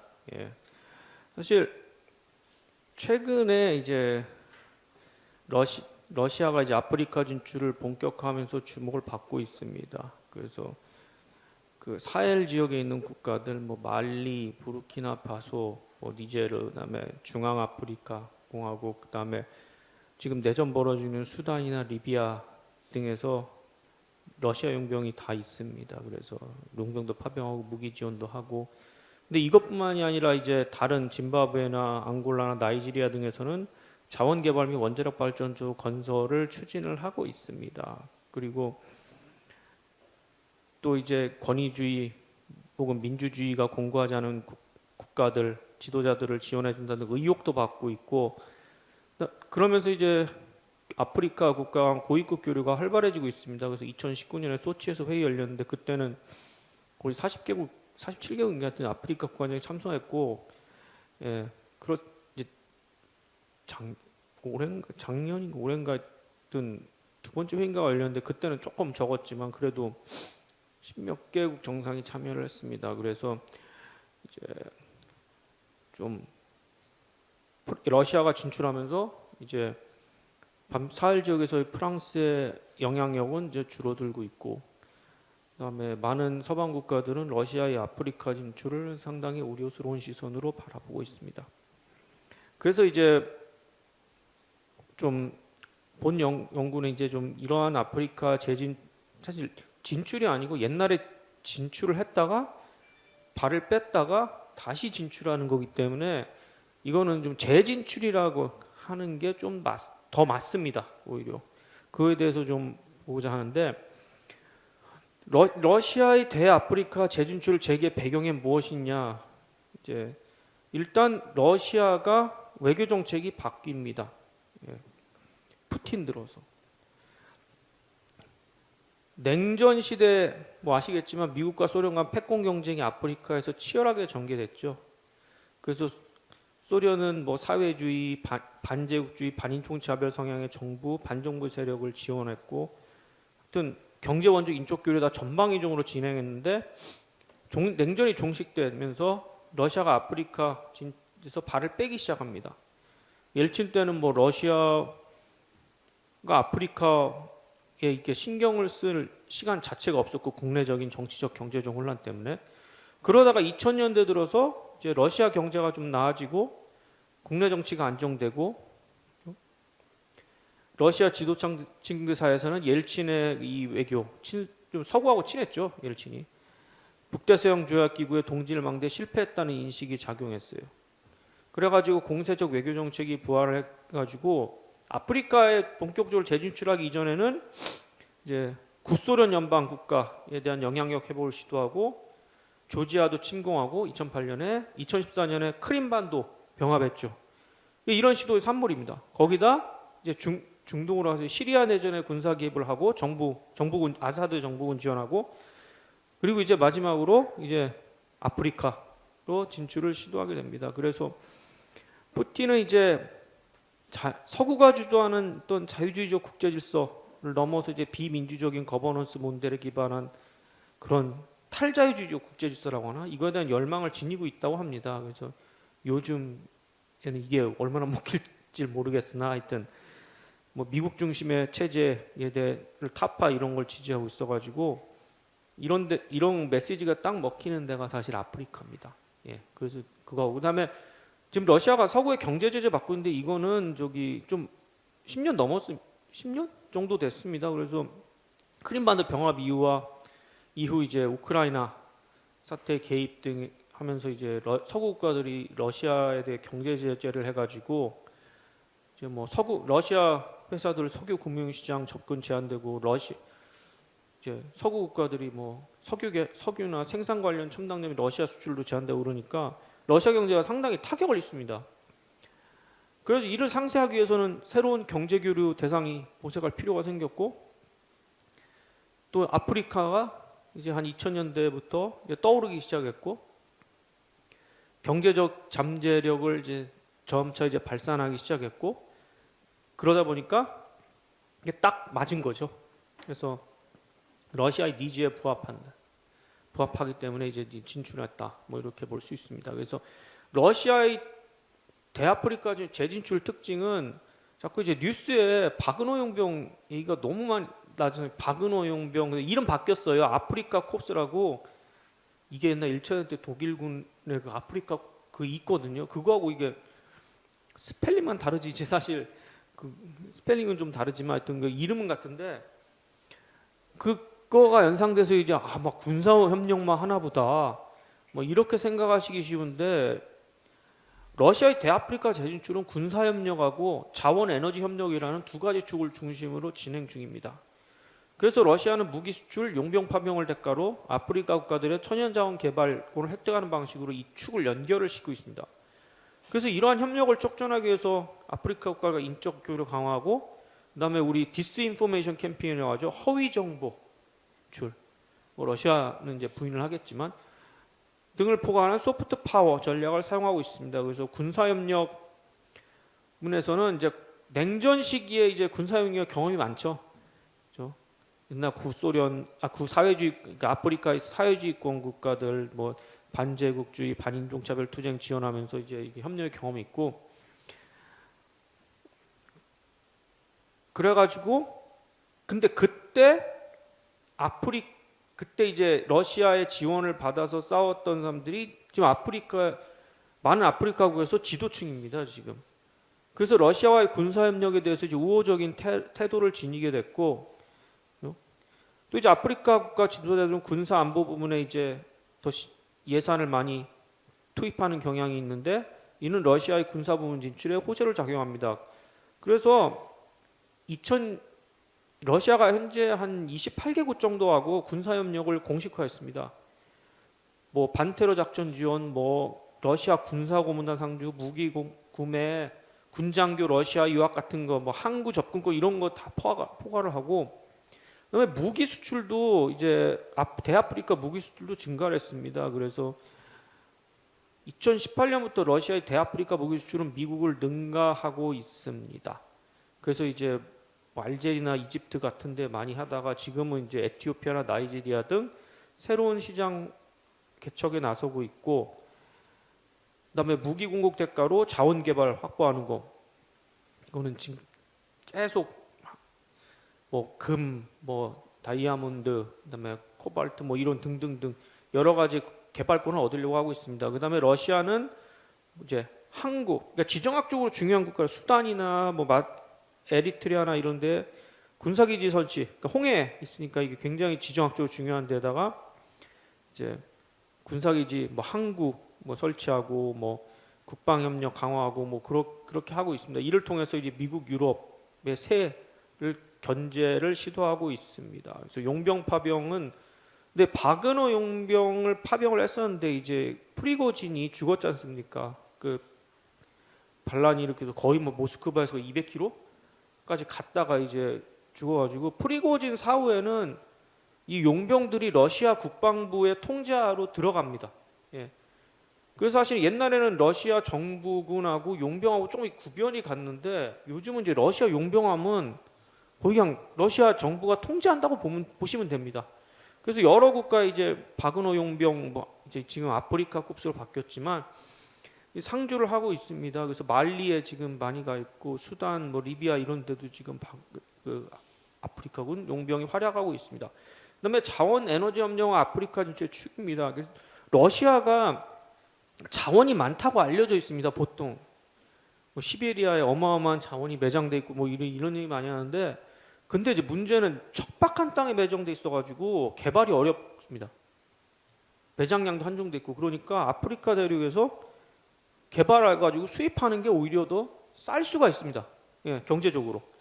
그래서 이제 뭐 정부 대기업들 있지 않습니까? 러시아 로스테노프, 루코일, 석유 가스 매장지 개발, 뭐 이집트, 나이지리아, 가나 같은 데서 가즈프롬 뭐 알려졌지만 알제리, 리비아, 가나가 탄자니아 같은 데서 가스 개발 사업하고 있고 뭐 알로사 같은 데는 다이아몬드 광산 개발하고 있습니다. 그다음에 러시아가 잘하는 게 원자력 발전인데 이제 아프리카 국가들이 이제 전력이 부족하지 않습니까? 그래서 맨날 전력난이 있는 데서는 그럼 이제 우리가 전력을 어떻게 더 생산해냈을 때 괜찮은 게 원자력이거든요.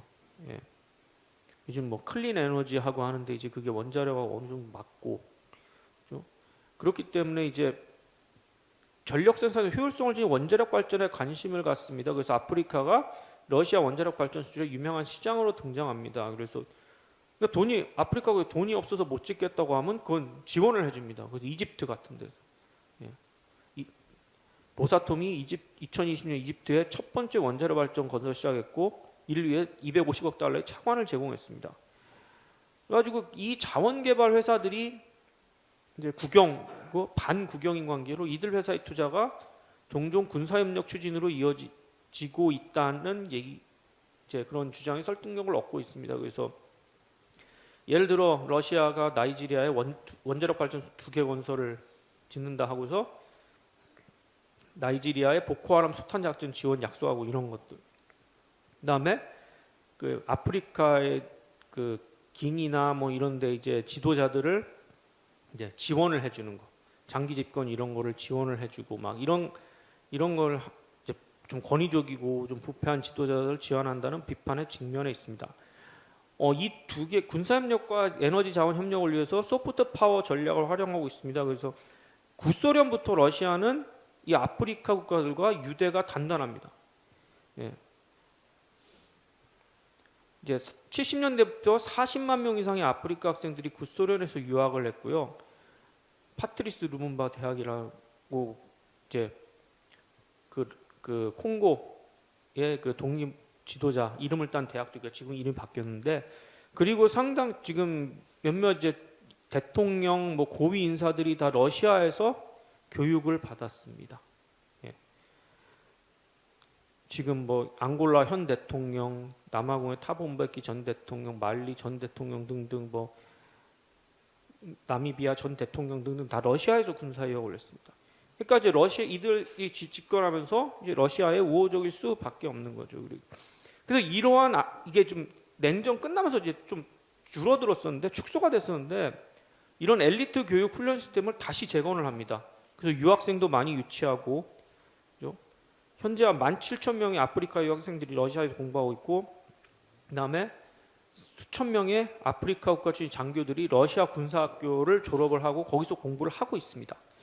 그다음에 이제 말씀드렸다시피 디스인포메이션 캠페인이라고 요즘 반서구 성향의 인플루언서 유튜버 지원, 뭐 러시아 미아리 영화, TV 제작 지원하고 막 그런 것들을 또 많이 하고 있습니다. 그래서 막 중앙아프리카 같은 러시아 용병 선전하는 영화가 이제 큰 히트를 쳤고, 그다음에 이제 신문, 지상파 같은 라디오, 뭐 소셜 미디어에서 이제 이런 자기들이 지원하는 지도자들을 이렇게 뭐 호의적으로 여론을 조작하는 그런 경우도 꽤 있습니다. 그래서 사실 이제 사헬지역 국가, 프랑스의 영향력이 강한 사헬지역 국가에서 러시아가 했다고 이제 하고 있는 게 이제 반프랑스 정서를 이렇게, 그러니까 거기 원래부터 있었는데 그거를 더 이렇게 더 부추기는 그런 정보를 유포하고 그런다는 그런 얘기들도 있습니다. 그래서 서구 국가들은 러시아 여론전이 반서구 정서를 팽배시키는 데 일조를 했다고 이렇게 비난을 하고 있습니다.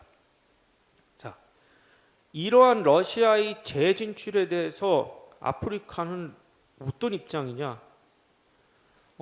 일단은 호의적입니다. 예, 많은 아프리카 지도자들이 호의적입니다. 그래서 왜 그러냐 했을 때 아프리카는 러시아와의 역사적 경험에 바탕으로 연대의식이 있습니다. 그래서 구소련 때 이제 그런 어떤 반식민, 반인종차별, 그런 투쟁도 지원을 많이 해줬고, 그다음에 현직 지도자들이 러시아에서 공부하고 군사훈련 받고, 러시아는 아프리카를 식민 지배하거나 착취한 적이 없습니다.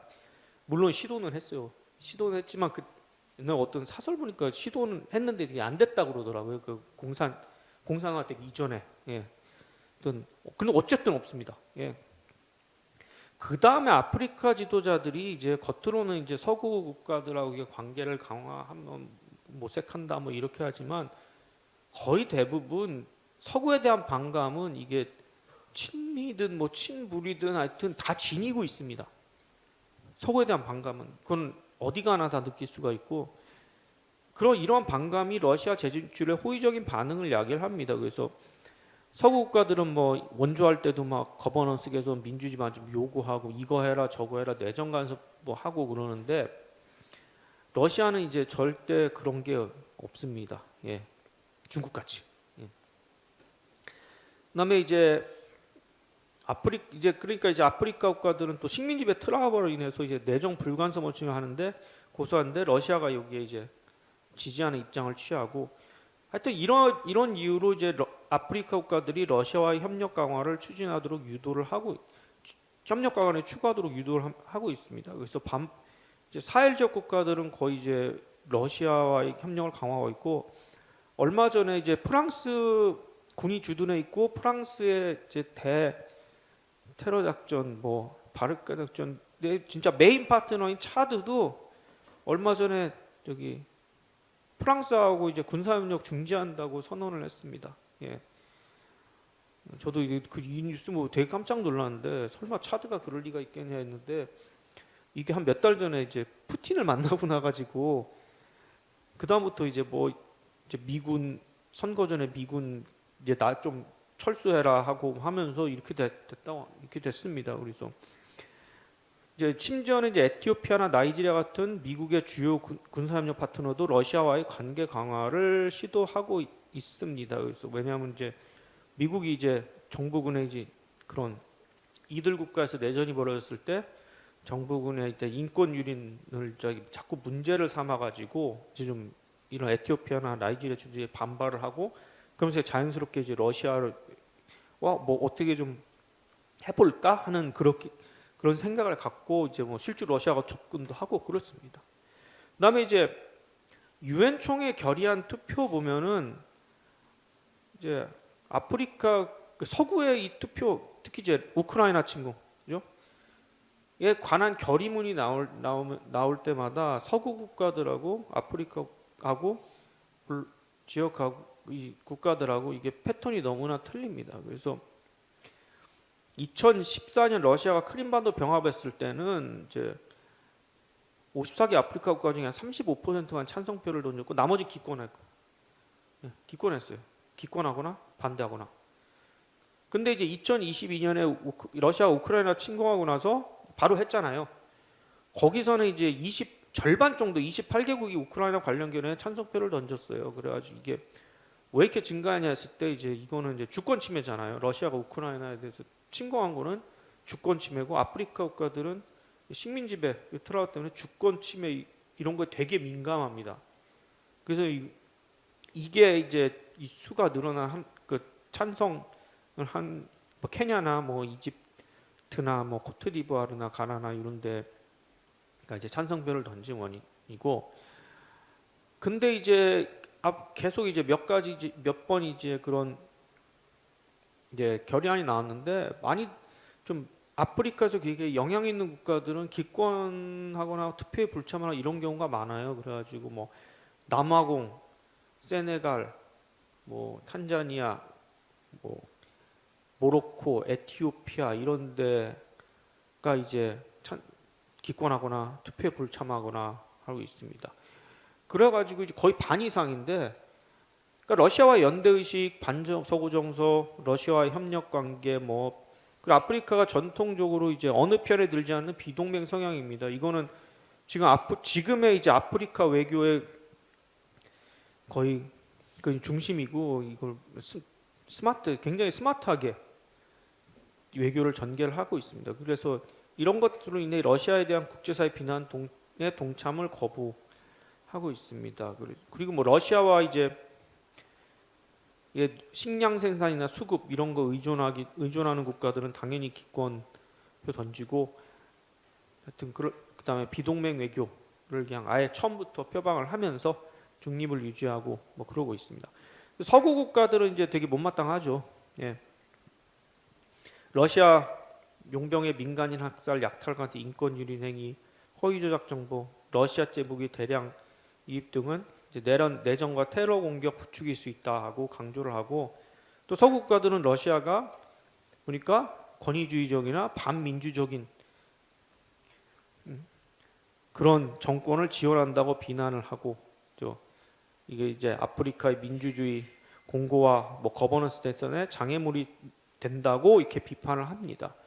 그럼 이제 서구 국가들은 이제 지금 프랑스가 이제 사헬 지역에서 지금 영향력이 좀 축소되고 있고, 이제 미국도 뭐 사실 미국이 뭐 바이든 때 뭐 아프리카에 관심을 뭐 많이 보이는 듯 하다가 이제 해놓은 거는 별로 없고, 트럼프가 집권했고 하니까 이제 트럼프 때는 이제 어떻게 될는지도 이제 알 수가 없고, 그러니까 이제 뭐 제가 봤을 때는 한편으로 이제 제재를 하면서 러시아와 친하거나 뭐 러시아와 뭐 거래하거나 뭐 이런 진사들을 뭐 이렇게 좀 타겟으로 제재를 착수를 이미 뭐 수단이나 이런 데서는 하고 있고, 그다음에 이제 러시아와 관계가 움직임을 막으려고 이제 막 정상 외교 뭐해서 뭐 해준다, 식량 지원 더 해준다, 뭐 무기 지원한다, 뭐 뭘 더 해준다, 뭐 인프라를 더 해가지고 이런 식으로 이제 러시아에서 이제 좀 멀어지게 하려는 막 그런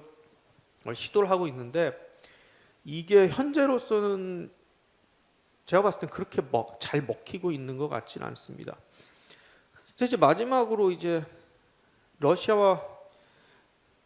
러시아의 대아프리카 재진출은 가속화될 겁니다. 이제 계속 이제 서구와 이제 지금 우크라이나가 이제 종전이 될 수도 있겠지만 뭐 그렇다고 뭐 이렇게 서구와의 관계가 이렇게 딱히 좋아질 것도 아니고, 그러면서 이제 아프리카와 더 이제 협력을 많이 할 것 같습니다. 그리고 그 다음에 이제 근데 이제 아프리카 지도자들과 국민들은 또 어떻게 생각할 것이냐. 아프리카 지도자는 호의적이겠지만 과거에 이제 러시아의 뭐 지원이나 이런 거를 보지 못했던 이건 일반 국민들, 특히 젊은 층에서는 이제 러시아에 대한 진출에 대해서 러시아의 진출이 부작용이게만 나타나면은 이제 불만을 가질 수도 있습니다. 그래서 인권 중앙아프리카나 말리에서 뭐 이제 러시아군이 뭐 인권 유린을 자행하는 사례도 있었고, 그다음에 자원개발권 부여 뭐 러시아가 뭐 어디다 수단이나 이런 데 군사기지 설치한다. 그러면은 이 국민들은 이게 또 식민 지배의 재판이 아니냐 하는, 러시아도 똑같을 거 아니야 하는 의심이 이제 들게 되고, 그러면서 불만을 가지게 되고 그렇습니다. 그래서 이게 이제 지도자들하고 이 국민들하고 좀 간극이 있고, 그다음에 서구 국가들은 뭐 제재하고 인센티브 제공 다 할 것 같습니다. 이미 이제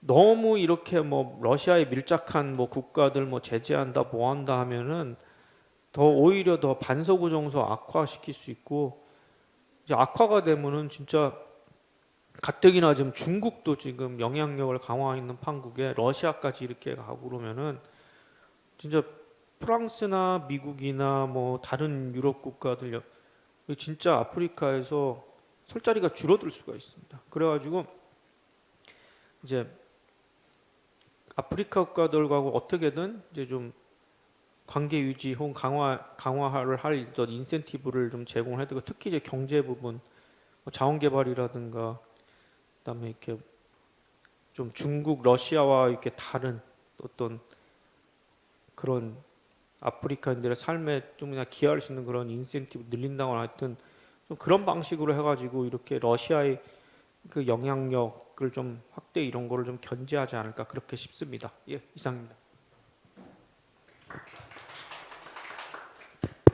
네, 김동석 선생님, 그 우리가 잘 모르는 그 러시아, 그러니까 아프리카 정책이 어떻게 바뀌었고 앞으로 그게 어떻게 바뀔 것 같고, 그리고 그러면 우리는 그리고 러시아 이외 서방이라든가 그런 측에서의 그 아프리카 정책에도 어떤 영향을 미칠지에 대해서 잘 발표해 주셨습니다. 그러면 이제 발표를 잘 들었고 이제 각 발표 내지는 그 뿐만 아니라 더 본인의 의견도 추가해 주시면 좋겠고요.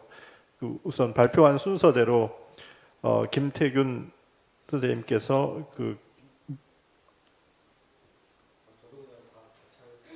다 같이 순서대로 네네네 저는 아니 저는 데지그네이트인 줄 알았고 네 그러면은 그러니까 물론 어느 정도 토론자가 정해져 있긴 하지만 이제 선생님들이 하고 싶은 말씀이 많으신 모양입니다. 그래서 여기 프로그램에 나와 있는 순서대로 김윤희 선생님부터 이제 토론을 해주시겠습니다.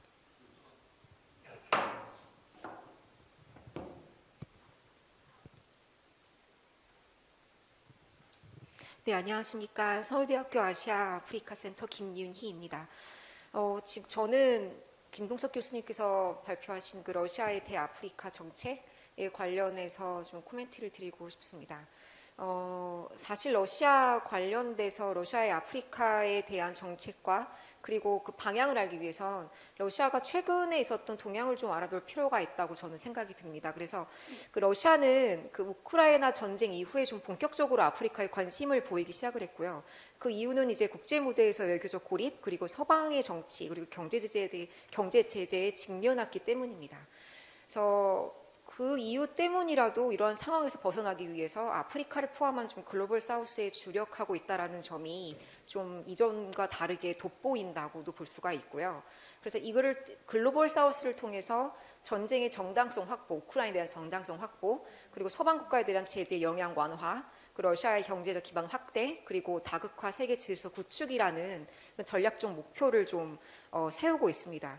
아프리카에 지금 교수님께서 설명해 주신 내용을 좀 더 좀 종합해 본다면 사실 이러한 전략은 2023년 3월 그 러시아 전략적 대외 정책, 즉 러시아 연방 대외 정책 개념, The Concept of Foreign Policy of Russian Federation이라고 하는 그 백서가 발표가 됐는데요. 여기 안에 러시아의 대아프리카 정책뿐만이 아니라 글로벌 사우스의 방향이 좀 더 정확하게 명시가 되어 있습니다. 그래서 여기에서는 이전과 다르게 반서방 그리고 다극화 정책이 강조가 되어 있고요. 좀 더 보면은 이전에 그렇게 관심을 보이지 않았던 러시아의 그러한 아프리카 포함한 글로벌 사우스 지역이 사실은 비서방 국가들을 좀 더 러시아가 관심 있게 보겠다. 그리고 이들은 대러 제재에 동참을 하지 않는 이제 노선을 타고 있고, 그리고 중국과 인도를 포함한 유라시아 대륙, 뭐 아시아 태평양 지역, 뭐 아프리카 중동 등으로 대부분 이제 그 러시아 연방 대외 정책 개념 안에 러시아가 좀 더 이거를 구체화시켜 놨습니다. 그리고 여기 안에서는 지금 교수님께서 말씀하셨던 그런 내정 불간섭이라든지 뭐 주권 존중, 상호이익, 국제법 강화 등의 중요성을 좀 말하고 있고요. 그래서 러시아가 목소리가 반영된 다극화 그 세계를 만들겠다. 또한 러시아 정부는 적극적으로 국제 기구 및 다자 협력 플랫폼 참여를 지금 밝히고 있고 이거를 주도하겠다라는 강한 의지를 보이고 있습니다.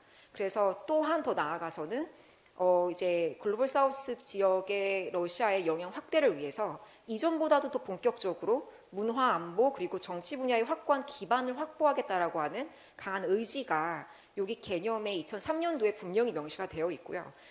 그래서 이거를 조금 더 이제 전략을 좀 외교 분야에서 좀 더 본다면 국제 기구 내에서 국제 그 사회에서 러시아를 지지하려는 세력을 확보를 하고 다자 외교 및 지역 블록 플랫폼을 통한 외교적 연대를 구축하기 위해서라도 이제 아프리카가 좀 더 필요하고요.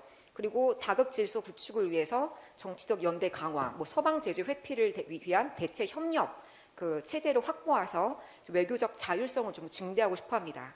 그래서 좀 더 보면 글로벌 사우스 국가들, 아프리카를 포함해서 이제 러시아권 및 구소련 국가들과 조금 더 문화적 연대 강화를 지금 2003년도부터 본격화하기 시작을 했고 여기에서 소프트 파워, 러시아의 소프트 파워를 좀 더 집중적으로 적용을 하기 시작을 해서 친러 세력을 확대하기로 좀 러시아가 중점을 두고 있고요.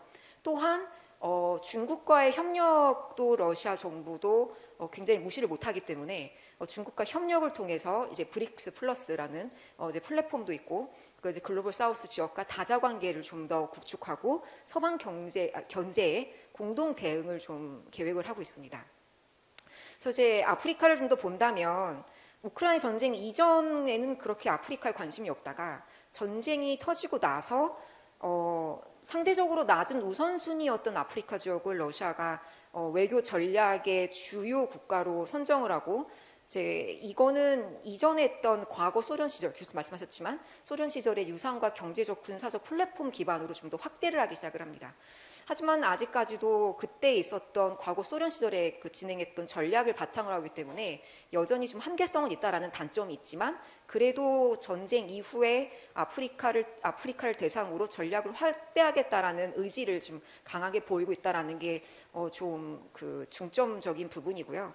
그래서 주로 아프리카 국가들은 이제 최근 러시아가 전쟁 이후에 서방 제재를 받을 때 좀 그들의 서방 제재에 따르지 않고 러시아의 측에 서서 좀 많은 옹호를 했다라는 게 이제 대부분의 언론사들이 지금 많이 그 기사를 썼었고 그래서 최근 러시아는 아프리카 외교 협력 강화를 위해서 다자협력 플랫폼을 많이 만들고 있습니다. 그래서 브릭스 플러스 이후에도 작년에는 제2 러시아 아프리카 정상회의를 열었고요.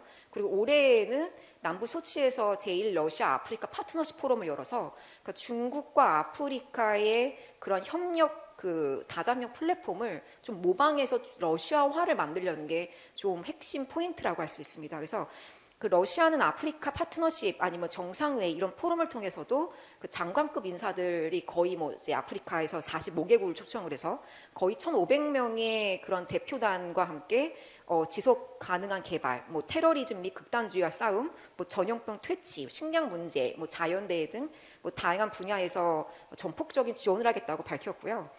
또한 좀 더 본격적으로 사실 북아프리카 사헬 지역에서는 과거 냉전 시대 때 이제 러시아 공간들이 문을 닫았는데 최근 들어서 이제 리제르 예를 들면 프랑스 미군이 2003년도에 철수를 합니다. 그래서 요 때를 기다렸다가 이제 러시아 공간을 리제르에 다시 여는 이제 그 계획을 갖고 있고 또 리제르 정부는 러시아의 다양한 군사적 도움을 요청하는 이제 새로운 관전 포인트도 있습니다.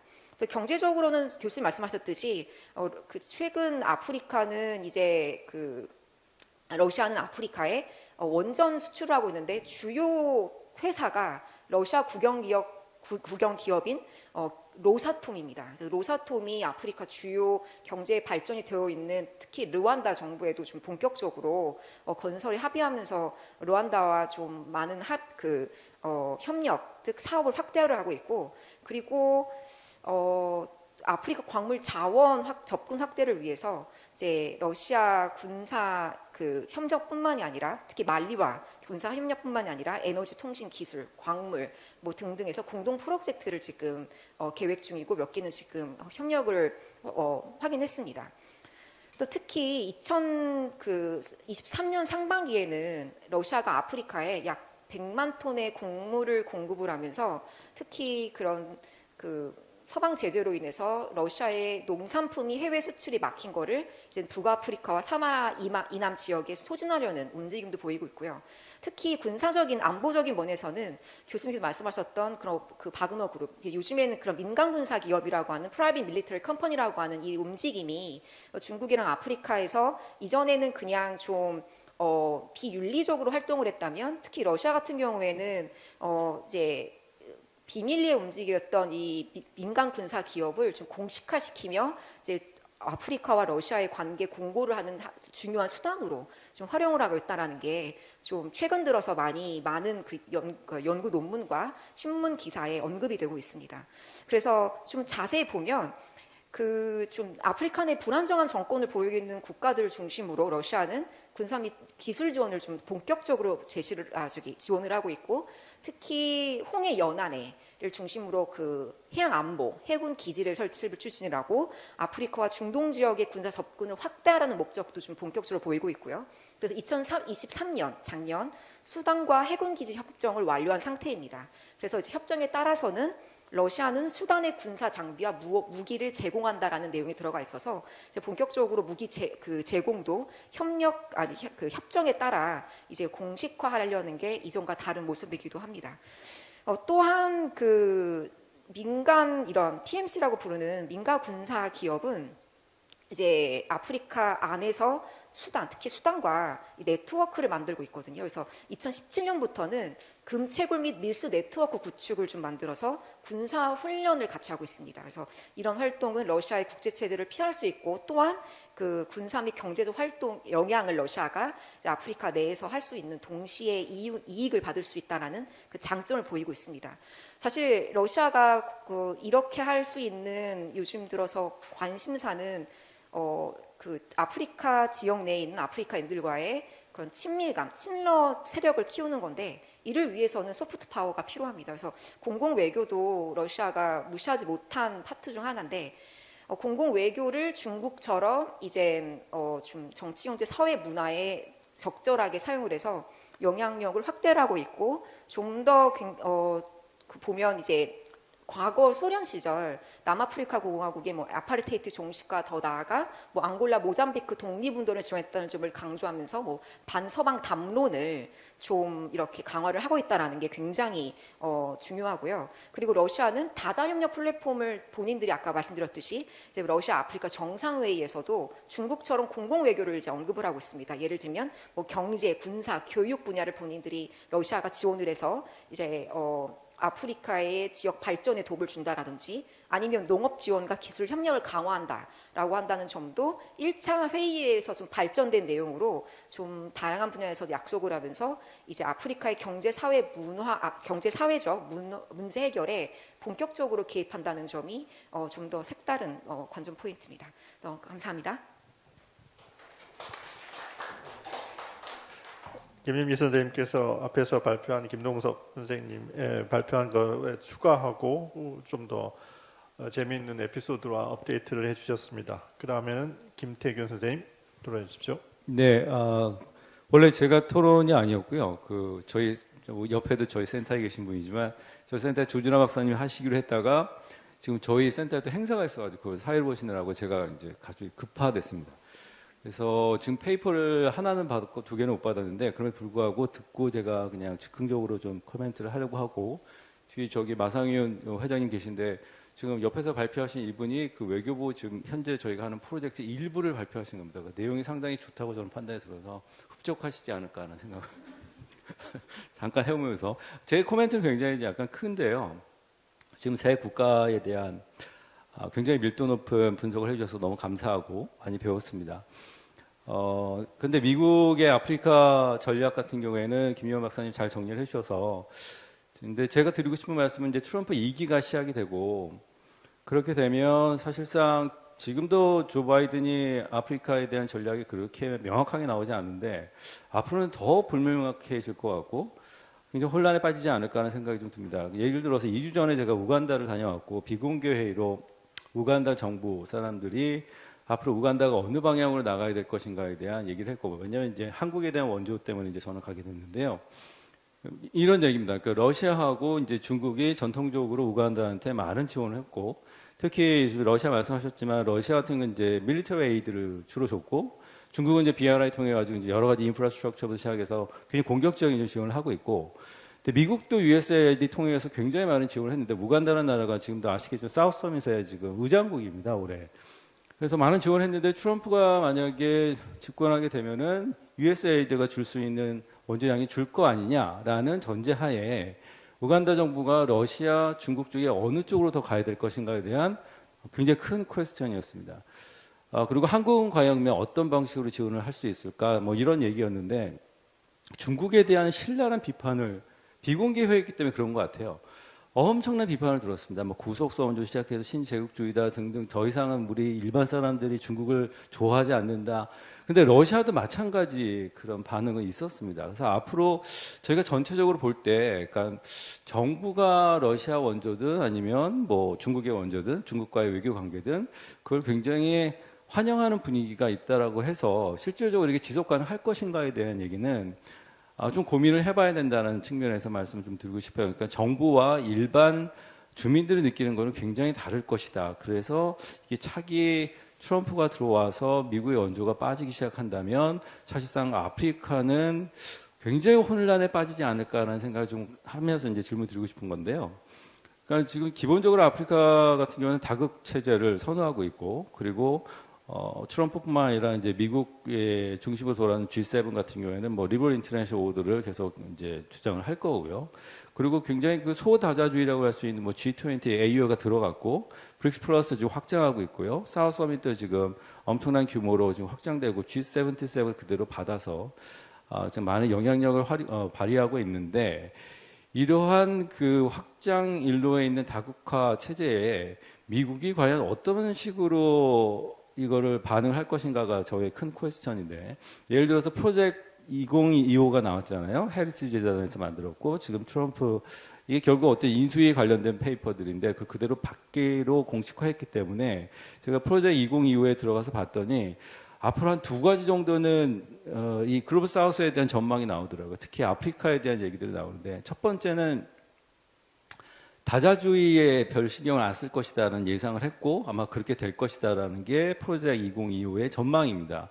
그 첫 번째로 이게 근거는 뭐 일기 때 다 아시는 말씀입니다. 그 UNFCCC 페리스 어그리먼트에서 빠졌잖아요. 이번에도 빠질 가능성이 높고 G7에 대한 지원금을 끊거나 줄일 것이다.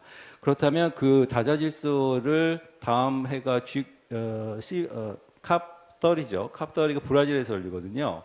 그리고 이번에 사실상 그 G20도 브라질 열렸고, 기후 환경에 대한 리더십을 브라질이 굉장히 확고하게 하고 있는데, 미국이 거기에 빠질 경우에 이 공백을 누가 채울 것인가? 중국이나 러시아가 같이 들어가서 할 것이라는 예상이 나오고 있습니다. 그래서 그러한 문제들을 과연 미국이 어떻게 대응할 것인가? 근데 또 하나의 관전 포인트는 그렇다고 트럼프가 완전히 다자질서를 무너질 걸 그대로 둘 것이냐? 그건 아니라는 거죠. 그러니까 중국이 확장되는 거는 충분히 견제하려고 노력할 것이고, 중국이 확장하려고 찍은 어떤 다자질서나 다자기구에는 미국이 굉장히 공격적으로 개입할 수 있다. 그러니까 각계격파는 가능하다는 겁니다. 근데 각계격파가 가능하다는 얘기를 결국은 중국이 움직일 때 거기에 대한 제재나 아니면 컨테인먼트 뭐 약간 봉쇄적인 그런 전략을 취한다면 이미 늦었을 것이다라는 게 또 하나의 전망입니다. 그래서 다자질서가 앞으로 굉장히 힘들어지는 상황이 될 텐데, 미국이 아프리카 전략을 과연 어떻게 세울 것인가가 그런 틀에서 조금 전망이 돼야 되지 않을까 하는 생각이 들어서, 첫 번째 김윤 우리 박사님한테 그런 말씀을 좀 드리고 싶고요. 특히 뭐 거래주의, 트랜잭션이라는 표현을 많이 쓰잖아요. 그래서 트랜잭션을 한 측면에서 미국이 뭔가 우리한테 이득이 있다, 그리고 중국을 견제할 수 있다, 뭐 핵심 광물에 있어가지고 그 공급망을 우리가 각기견파로 굉장히 중요한 허브에 있는 아프리카 국가들을 양자 원조를 통해 가지고 그걸 끊어내겠다, 뭐 이런 식의 전략을 세운다면 상당히 견제는 가능하겠고, 그리고 거래주의적 어떤 그런 메커니즘에서 트럼프가 충분히 개입은 할 수 있을 텐데, 큰 틀에서 아프리카 전략, 큰 틀에서 글로벌 사우스 전략은 사실상 어렵지 않을까라는 전망도 가능한 것 같습니다. 같은 맥락에서 인도를 보면, 인도는 제가 오늘 처음 들었는데 너무너무 발표를 많은 걸 배웠습니다. 선생님 너무 감사하고요. 제가 아는 선에서는 디아스포라, 뭐 커뮤니티, 민간 부분이 사실상 바텀업에서 시작하는 게 인도가 지금까지 해왔던 그 아프리카의 전략이었고, 전략이라기보다는 전통이었죠. 근데 그걸 이제 전략화하고 있는 거고요.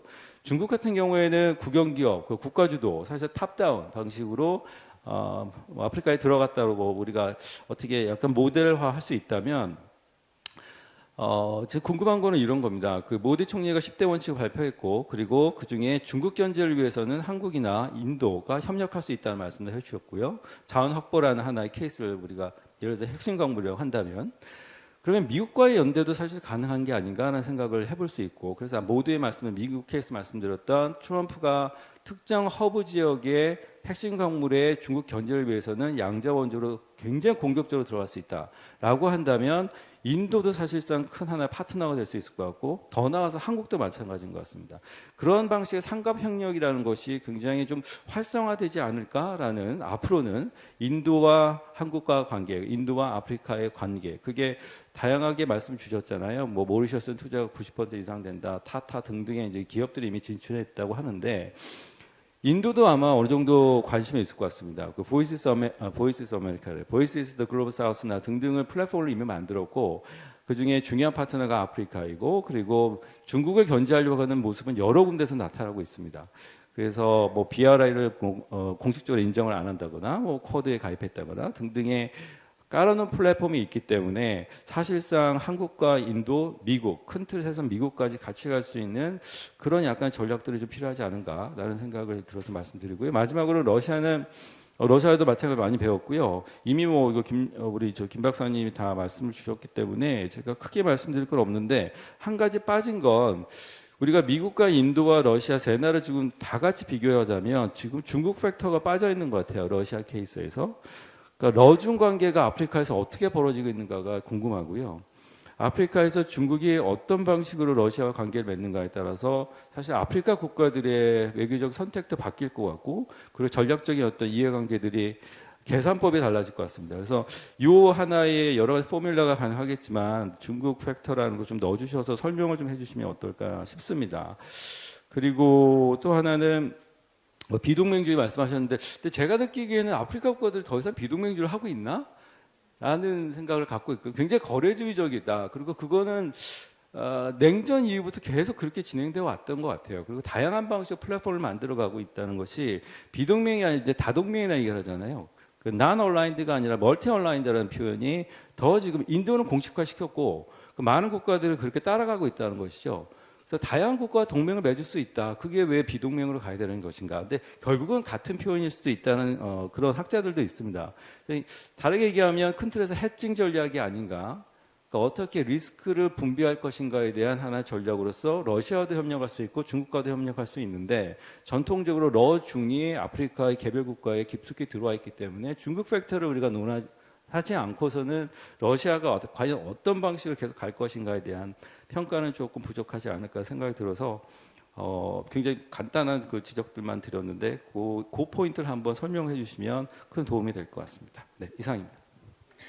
네, 김태균 선생님께서 어쨌든 발표한 새 분야, 새 국가에 대한 아프리카 정책에 대한 평가뿐만 아니라 글로벌한 그러니까 상황에서 지금 나름대로의 시각을 제시해 주시고 아프리카가 어떻게 대응하는지 그리고 몇몇 발표에 대해 러시아, 미국, 인도 발표에 대해서 그러니까 나름대로 그 퀘스천을 주셨는데 나중에 이제 발표자분들한테 그 답을 한번 들어보도록 하겠습니다. 네, 다음은 박민정 선생님 토론 부탁드립니다. 네, 안녕하세요. 박민정입니다. 저는 사실 그 아프리카 하지도 않고 이제 인도도 하지 않는 상황에서 이제 오늘 와가지고 좀 크게 배우고 가는 것 같습니다. 그래서 먼저 이제 미국의 그 대아프리카 정책 같은 경우는 이제 김태균 교수님도 말씀 주셨는데 이미 트럼프가 이제 원조 감소하겠다고 얘기를 했고 미국 우선주의적인 이제 외교 정책을 함에 있어서 특히 에너지 가격 하락이 예상이 되잖아요. 그럼 에너지 가격 하락이 아프리카에 어떤 영향을 미칠까? 그다음에 저는 이제 어떻게 보면은 미국이 민주주의나에 기반한 규칙 기반 질서를 하는 시대가 과연 계속될까 하는 질문이 있고 글로벌 공공재를 미국이 이제 제공하는 시대는 끝난 것이 아닌가. 그래서 아프리카의 관계에 있어서도 좀 더 거래 지향적으로 되지 않을까 하는 생각이 있는데 여기에 대한 의견이 궁금하고요. 그리고 저희 그 국립외교원에서 2주 전에 한미인 1.5 트랙 대화를 개최하면서 이제 인도의 자이샹카르 외교장관의 친구인 라자보한 박사를 불렀어요. 근데 이 박사께서는 이제 강대국 간 전략 경쟁 시대가 됐고 이제 디글로벌라이제이션 탈세계화가 됐다. 그다음에 AI 상용화 등을 통해서 기술 혁명의 시대가 됐는데 이 시대의 변화가 인도 같은 주요국한테 굉장히 기회가 될 것이다.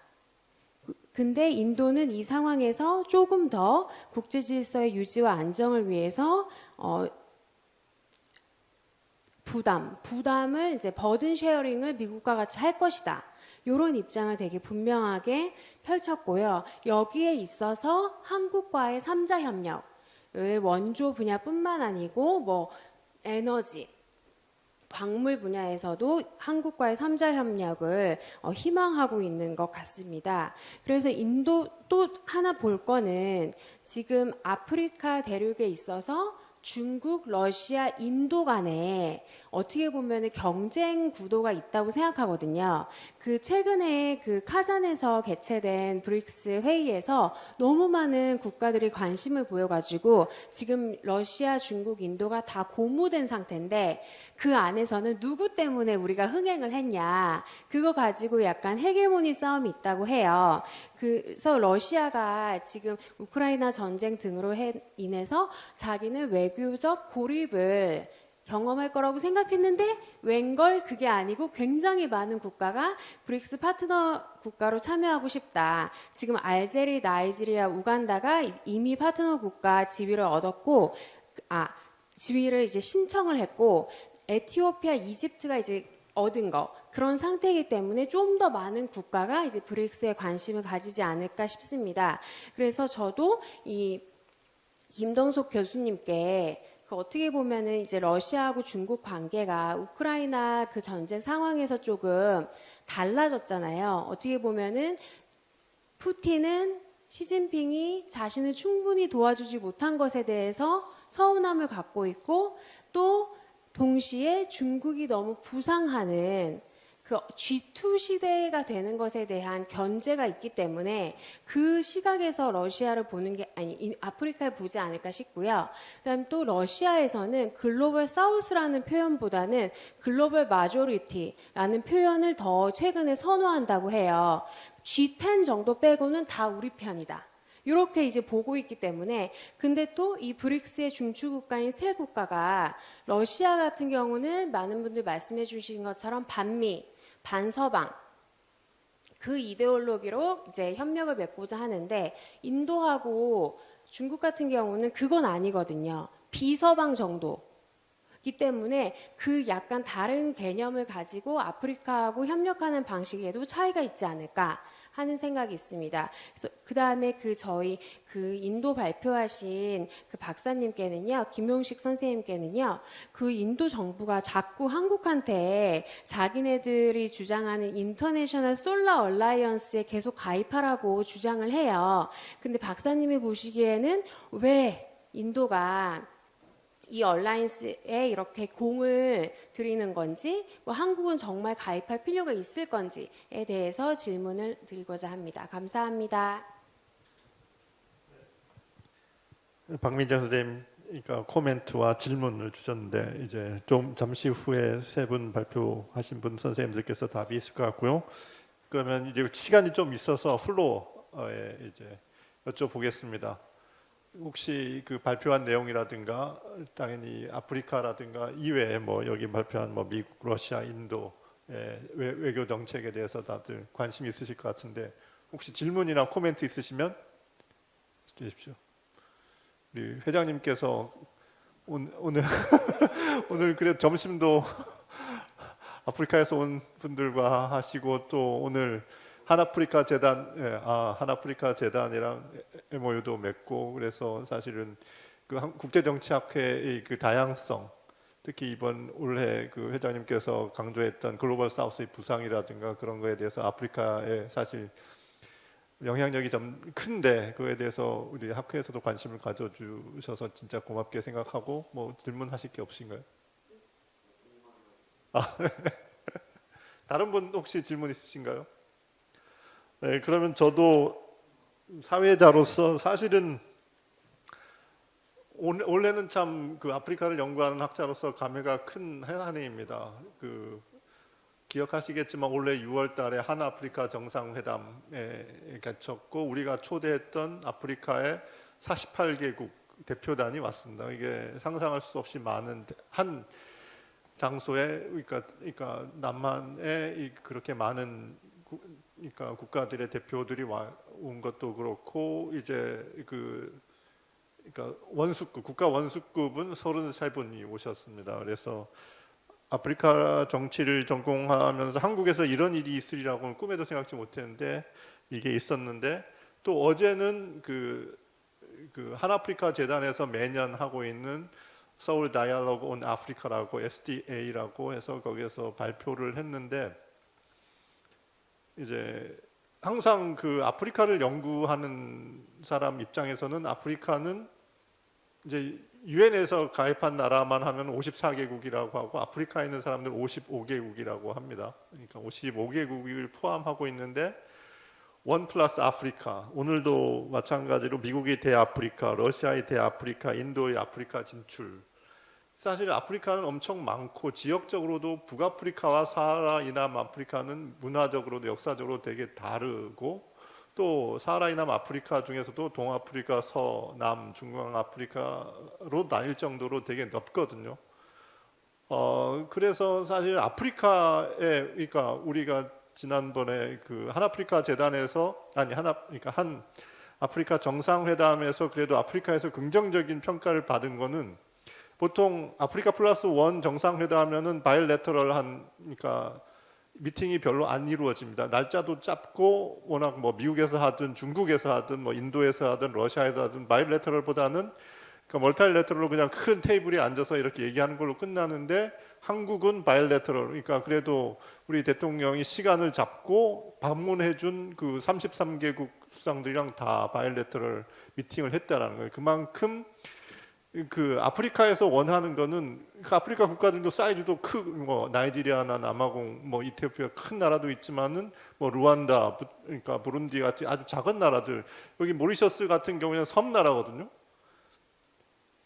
그런 나라들이 다양하니까 과연 그런 것들을 이제 사실은 존중해야 되는데 아직까지는 그렇지 못하다. 아프리카에서 원하는 그런 개별 아프리카 국가의 그런 독특함을 이해해 주길 바라는데, 그런 것에 대해서 뭐 좀, 그러니까 미국이나 러시아, 인도도 다 사실 그렇지 못하고 있다라는 거죠. 그래서 앞으로는 그런 방향으로 가지 않을까.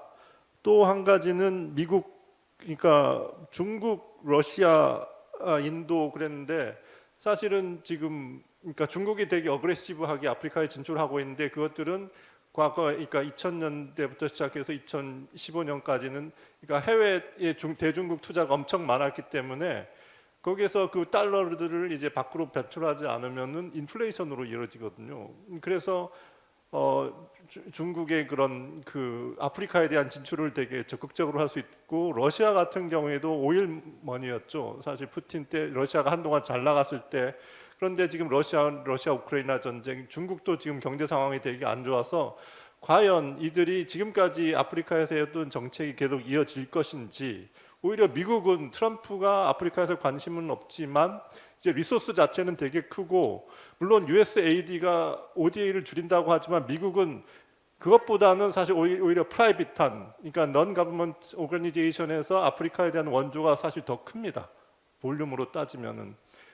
그리고 미국은 ODA는 줄이지만은 이제 프라이빗 투 프라이빗식으로 인베스트먼트를 유치하는 경향으로 저기 트럼프 때부터 바뀌었거든요. 드라이브들 더 이상 ODA보다는 이제 포린 디렉트 인베스트먼트 쪽으로 가는 걸 바뀌어서 이런 것들이 사실 변하고 있는데, 그런 변화에 대해서 그러니까 어떻게들 생각하시는지도 그 발표자분들께서는 답을 하면서 발표해 주셨으면 감사하겠습니다. 네, 첫 번째 발표를 했던 김유원입니다. 근데 저도 사실 미국에 대해서 이 공부를 하다 보니 좋은 말씀들 많이 들었고요.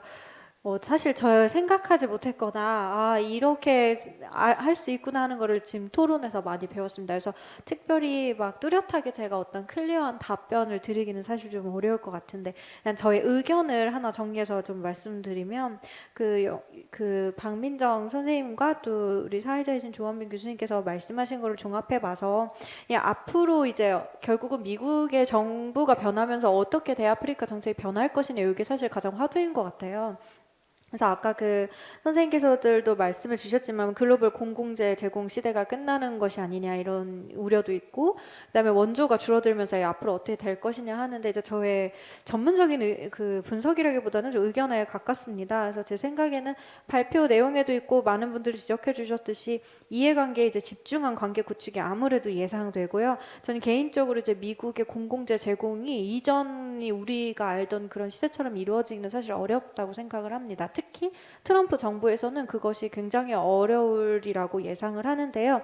다만 이제 실제적으로는 현실적인 이익에 이제 기반해서 양자 관계를 구축하고, 이제 혹은 이제 정부 차원의 어떤 ODA나 이런 걸 줄이고 그냥 프라이빗 섹터에서 좀 자유롭게 각자 필요와 이익에 따라서 관계를 맺게끔 변화한다 하더라도 이제 생각해 볼 만한 변수가 또 있을 것 같아요. 그래서 하나는 이제 트럼프 정부 자체가 이제 더 이상의 연임이 불가능하기 때문에 정권 교체가 불과 몇 년 후에 사실 있을 수도 있거든요. 그래서 외교 정책의 이제 흐름이라는 게 1, 2년 안에 바뀌었다 이렇게 한다기보다는 이렇게 오랜 세월 동안 사실 축적되는 방향성이 이제 많을 텐데, 트럼프 정부 이제 몇 년 동안 과연 이제 그러한 기조가 다음 정권 때 정권을 아예 정당이 바뀌든 혹은 바뀌지 않더라도 새로운 대통령이 등장하였을 때 트럼프의 기조가 얼마나 유지될 것인가, 그게 좀 쉽지 않다라고 생각하면 트럼프 정부라고 할지라도 너무나도 그 현실적인 이익에 기반해서 공공재 제공을 끊어버린다거나 하는 정말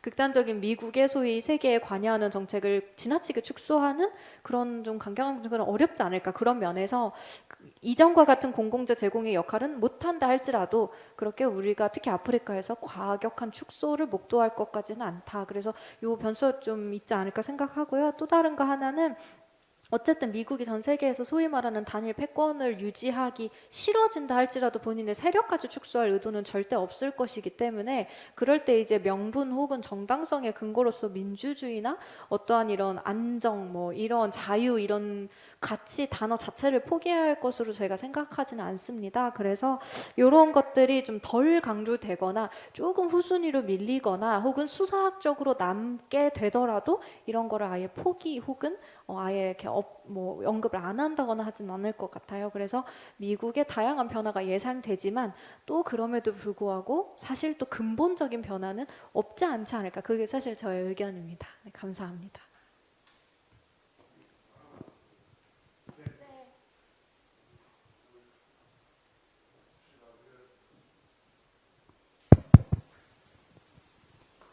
중간에 좀 흐름을 끊고 질문을 드려서 죄송합니다.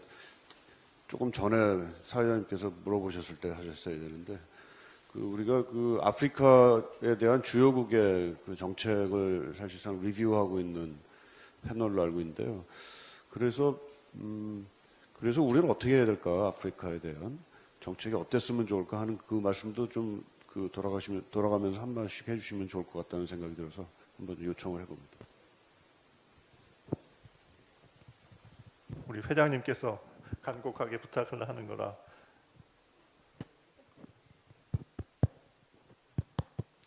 예, 코멘트 감사드립니다. 그 러시아 질문이 이제 러시아와 이제 중국 팩터가 지금 여기 빠져 있는데, 이제 러시아와 중국의 관계가 이제 아프리카에 미칠 영향에 대해서 사실 러시아 이게 지금 아프리카에 대한 경쟁은 지금 이제 중국이 이제 워낙 많이 들어가 있고 많이 진출해 있고 거의 아프리카의 거의 모든 국가에서, 그 다음에 이제 미국이 이제 여기 이제 중국 견제 차원에서 이제 좀 발을 더 담가 놓으려고 하고, 그래서 이제 약간 미중 간의 경쟁이 이제 아프리카에서 지금 전개가 되고 있는데, 이제 중국이 아프리카에 진출하면서 이제 그러니까 미국의 입장 이런 걸 좀 염두에 둘지 모르겠지만, 이제 러시아 같은 경우에는 첫 번째로 러시아는 지금 현재 이렇게 중국 같이 경제적으로 이렇게 원조를 마구 해가면서 들어가 있지 않습니다. 지금 아까 김인희 박사님 말씀하셨듯이 거의 뭐 러시아가 이제 아프리카에 관심을 가지게 된 게 이제 본격적으로는 이제 우크라이나 침공 그 이후부터고 그 이전부터 조금씩 관심을 가졌는데 아직 이제 러시아는 이제 군사 협력 이제 특히 이제 용병을 통해서 이제 막 군사 그런 몇몇 나라들하고 이제 군사 협력을 하고 그다음에 자원 개발도 러시아 무역 이런 게 중국보다 훨씬 낫습니다. 예.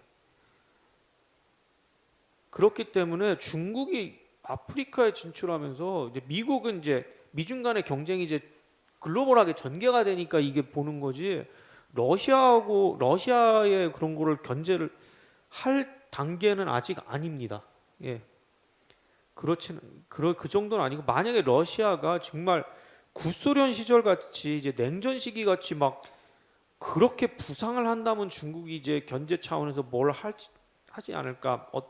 아프리카에 대한 외교를 강화하고 뭐 그렇지 않을까 하는데 제가 봤을 때 중국이 대아프리카 외교를 하는 데 있어서 러시아에 대한 그거는 그리 높지 않을 것 같습니다. 미국은 생각을 하더라도 러시아는 아닌 것 같고 하지만 이게 러시아가 이제 점점 이제 재진출을 강화만 할수록 아무래도 이제 중국에 진출한 영역에 지금 이제 프랑스가 진출한 그런 나라들에 많이 들어가서 이제 프랑스의 영향력이 지금 약화가 되고 있는데 근데 이제 이게 사실 중국의 영향력을 침해하지 않는다는 보장이 없습니다. 사실 이제 러시아가 더 깊이 들어가면은 그리고 중국도 이제 경제적인 그런 어떤 포커스에서 좀 벗어나서 이제 뭐 지부티에 해군기지 건설하고 뭐 일단 좀 그런 어떤 안보 쪽으로 이렇게 뭐 군사 해군기지 뭐 다른 저 대서양 쪽에다 막 건설한 거 뭐 앙골라나 뭐 적도 있냐 이런데 그러면서 이제 이게 러시아하고 충돌을 할 가능성을 배제할 수 없습니다.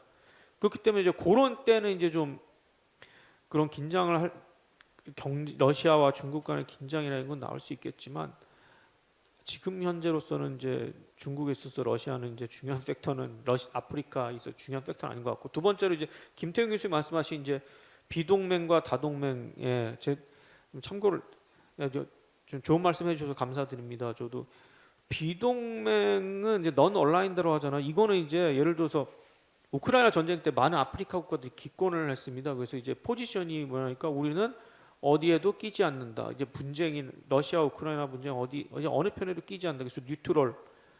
그러니까 그거는 이제 정말 비동맹의 정의에 딱 들어가는데 이제 아프리카 국가들도 이제 굉장히 좀 외교를 굉장히 스마트하게 합니다. 그래서 이제 중국하고도 가까워지려고 하고 그다음에 이제 서구 국가들 원조를 많이 제공하니까 서구 국가들하고도 좀 관계를 유지하고 또 이제 러시아도 있으니까 뭐 인도도 있으니까 뭐 하여튼 모든 국가들하고 이제 잘 지내려고 하는 거기 때문에 이제 그런 측면에서는 저는 다동맹이 맞다고 생각합니다. 이게 뭐 동맹을 이제 엄격하게 정의하면 이게 조금 달라지지만 하여튼 여러 나라하고 이제 다 친하려고 하는 제가 뭐 남아공이나 뭐 코트디부아르나 뭐 그런 여러 아프리카 국가들 분들의 이제 만나서 얘기 들어보면 진짜 다동맹이 맞는 것 같습니다. 그래가지고 최대한 이제 얼터너티브를 확보하는 그런 외교를 펼치는 것 같습니다. 그래서 이건 좀 이게 어떻게 보면 이게 비슷한 말인 것 같지만 이게 좀 이게 다르기 때문에 이건 좀 구별해서 사용하고 하겠습니다. 감사합니다. 한국 외교정책, 대아프리카 정책 할 말은 많지만 짧게 줄여가지고, 그러니까 한아프리카 정상회의를 한 게 굉장히 우리나라의 대아프리카 외교에서의 큰 소득인 거는 소득입니다. 그래서 거의 뭐 48개 국가 초청한 나라 다 오고, 이제 양자 정상회담 좀 25개국에서 대통령 오고 뭐 그 정상급이면 거의 좀 더 늘어나고 그분들하고 다 교류도 별로 없던 그런 국가들하고도 다 이렇게 만나서 얘기하고 그런 것도 큰 소득이고 근데 협력 영역을 정말 이제 무역이나 무슨 뭐 원조나 뭐 개발협력이나 이런 것뿐만 아니라 다 뭐 평화 기후 변화 뭐 등등 해가지고 뭐 교육 보건해가지고 여러 가지로 좀 다양화된 거가 이제 큰 소득이고 근데 이제 문제는 그거를 약속을 이렇게 하고 그랬으면은 다 지키지는 못해도 어느 정도는 지켜야 됩니다.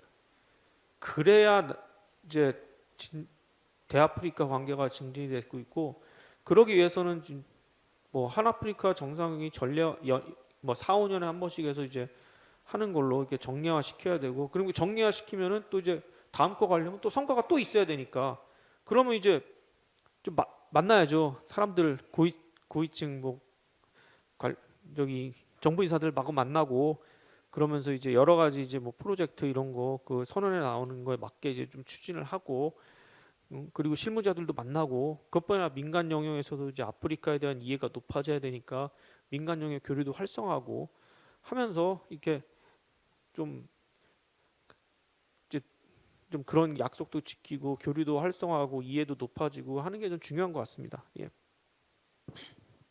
예, 저 김영식입니다. 인도 아프리카 정책에서 가장 큰 변화는 2014년에 집권한 나렌드라 모디 총리의 취임이라고 볼 수가 있습니다. 그전에서는 사실상은 인도의 기본 정책 방향은 비동맹주의였는데, 이 양반이 취임하고 난 다음부터는 위대한 인도를 내세웠기 때문에 강력한 지원 하에서 기본적으로 다자동맹으로 움직인 게 하나의 큰 방향이고요. 그 와중에서 미국이 마침 중국 견제가 굉장히 필요하니까 쿼드라는 것에 굳이 끼워 넣었고, 그다음에 또 러시아에 대해서도 기본이 견제가 필요하기 때문에 지정학적 위상에서 중국의 인도의 위상이 커지다 보니까 모디 총리가 갖고 있던 글로벌 사우스에서의 강력한 리더십을 갖고자 원하기 때문에 다자국 지원으로 바뀌고 있는 것이 가장 큰 변화 같고요.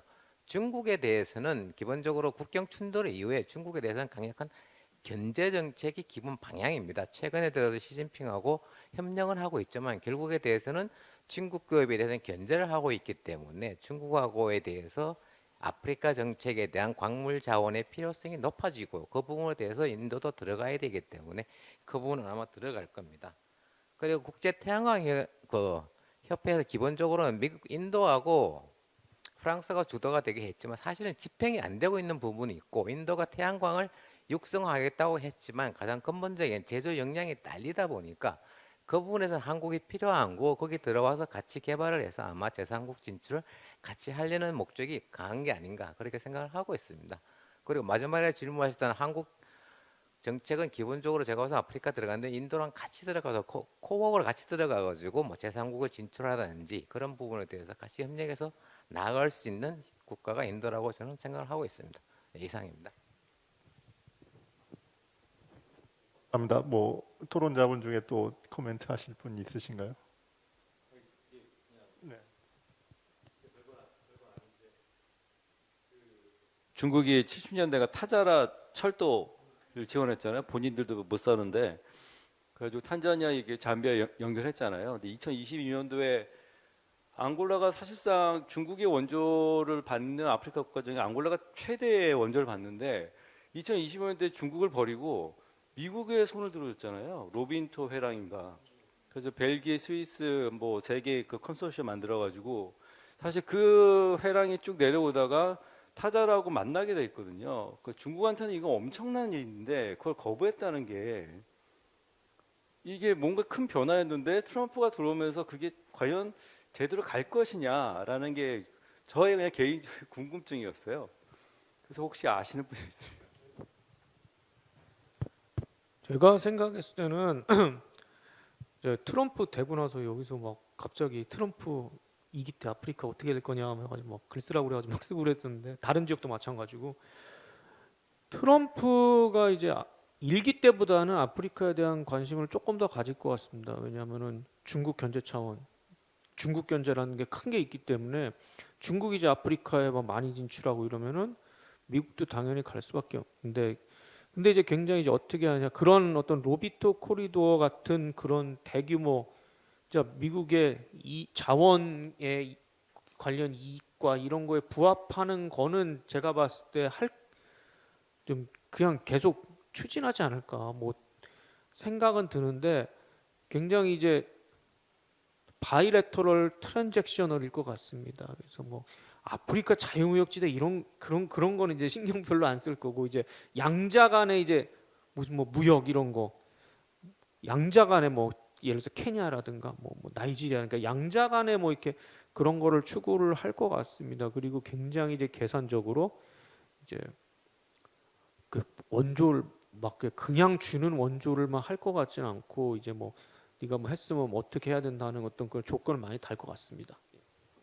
네, 그 웹업 해야 되는데 회장님께 제 생각을 간단하게 말씀을 드리면, 그러니까 아프리카에서도 한국이 미국, 중국, 뭐 러시아, 일본처럼 해주기를 바라진 않습니다. 아프리카도 아까 다들 말씀하신 리더들이 다 똑똑하고 한국에서 기대하는 게 그 수준은 아닌데, 물론 한국이 도와주길 바라는 건 모든 나라들이 다 도와주길 바랍니다. 그런데 한국 입장에서는 모든 나라를 도와줄 수 없고, 지금까지는 한국은 ODA에서 그러니까 볼륨 자체도 크지 않은데 이렇게 많이 나눠주다 보니까 별로 이게 생색내지도 못하고 하는데, 저는 그거는 잘못된 방향이고, 그렇지만은 한국이 그 아프리카에 대해서 관심이 갖고 있다라는 걸 분명히 올해 한 아프리카 정상회담에서 얘기했고, 바이래터럴 그 회담을 쭉 한 것도 그렇고, 그래서 앞으로는 저는 그 아프리카 커서 각 지역별로 좀 핵심 인관계국을 설정을 하고 거기와, 그러니까 물론 그것도 뭐 동일한 프로그램이 가는 게 아니고, 예를 들어서 뭐 그 동아프리카 같은 경우에는 케냐나 뭐 탄자니아, 요즘에 탄자니아에서 되게 적극적이고, 오히려 케냐는 뭐 중국이나 미국이나 투자를 엄청 많이 했는데 이제 거기에서 경쟁을 한다기보다는 오히려 탄자니아 쪽으로 가서 이제 투자를 한다든가, 그래서 뭐 당연히 그 서쪽에는 뭐 가나나 나이지리아 쪽으로 생각하고, 그래서 지역별로 좀 핵심 중점 협력국 하나 내지는 2개 정도 하면은 한 10개 안으로 그런 나라들에 좀 집중을 하고, 제일 중요한 거는 한국이 뭔가 해서 성공적인 스토리를 만드는 게 되게 중요합니다. 그러니까 한국이 지원을 해서, 그게 뭐 나라 전체문은 아니고 한국이 지원한 프로그램이 되게 잘 굴러간다, 그리고 한국이 도움은 이제 크진 않지만 되게 믿을만하다라는 이미지를 만드는 게 되게 중요하기 때문에 그런 식으로 가야 되고,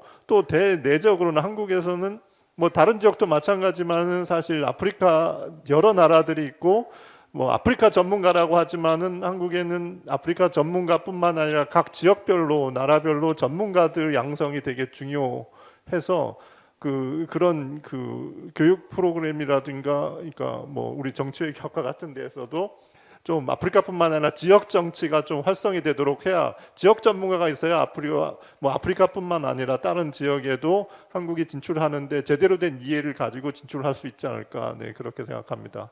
네, 그럼 오늘 그 패널 그 주요국의 아프리카 정책 평가는 이것으로 마치겠습니다. 감사합니다.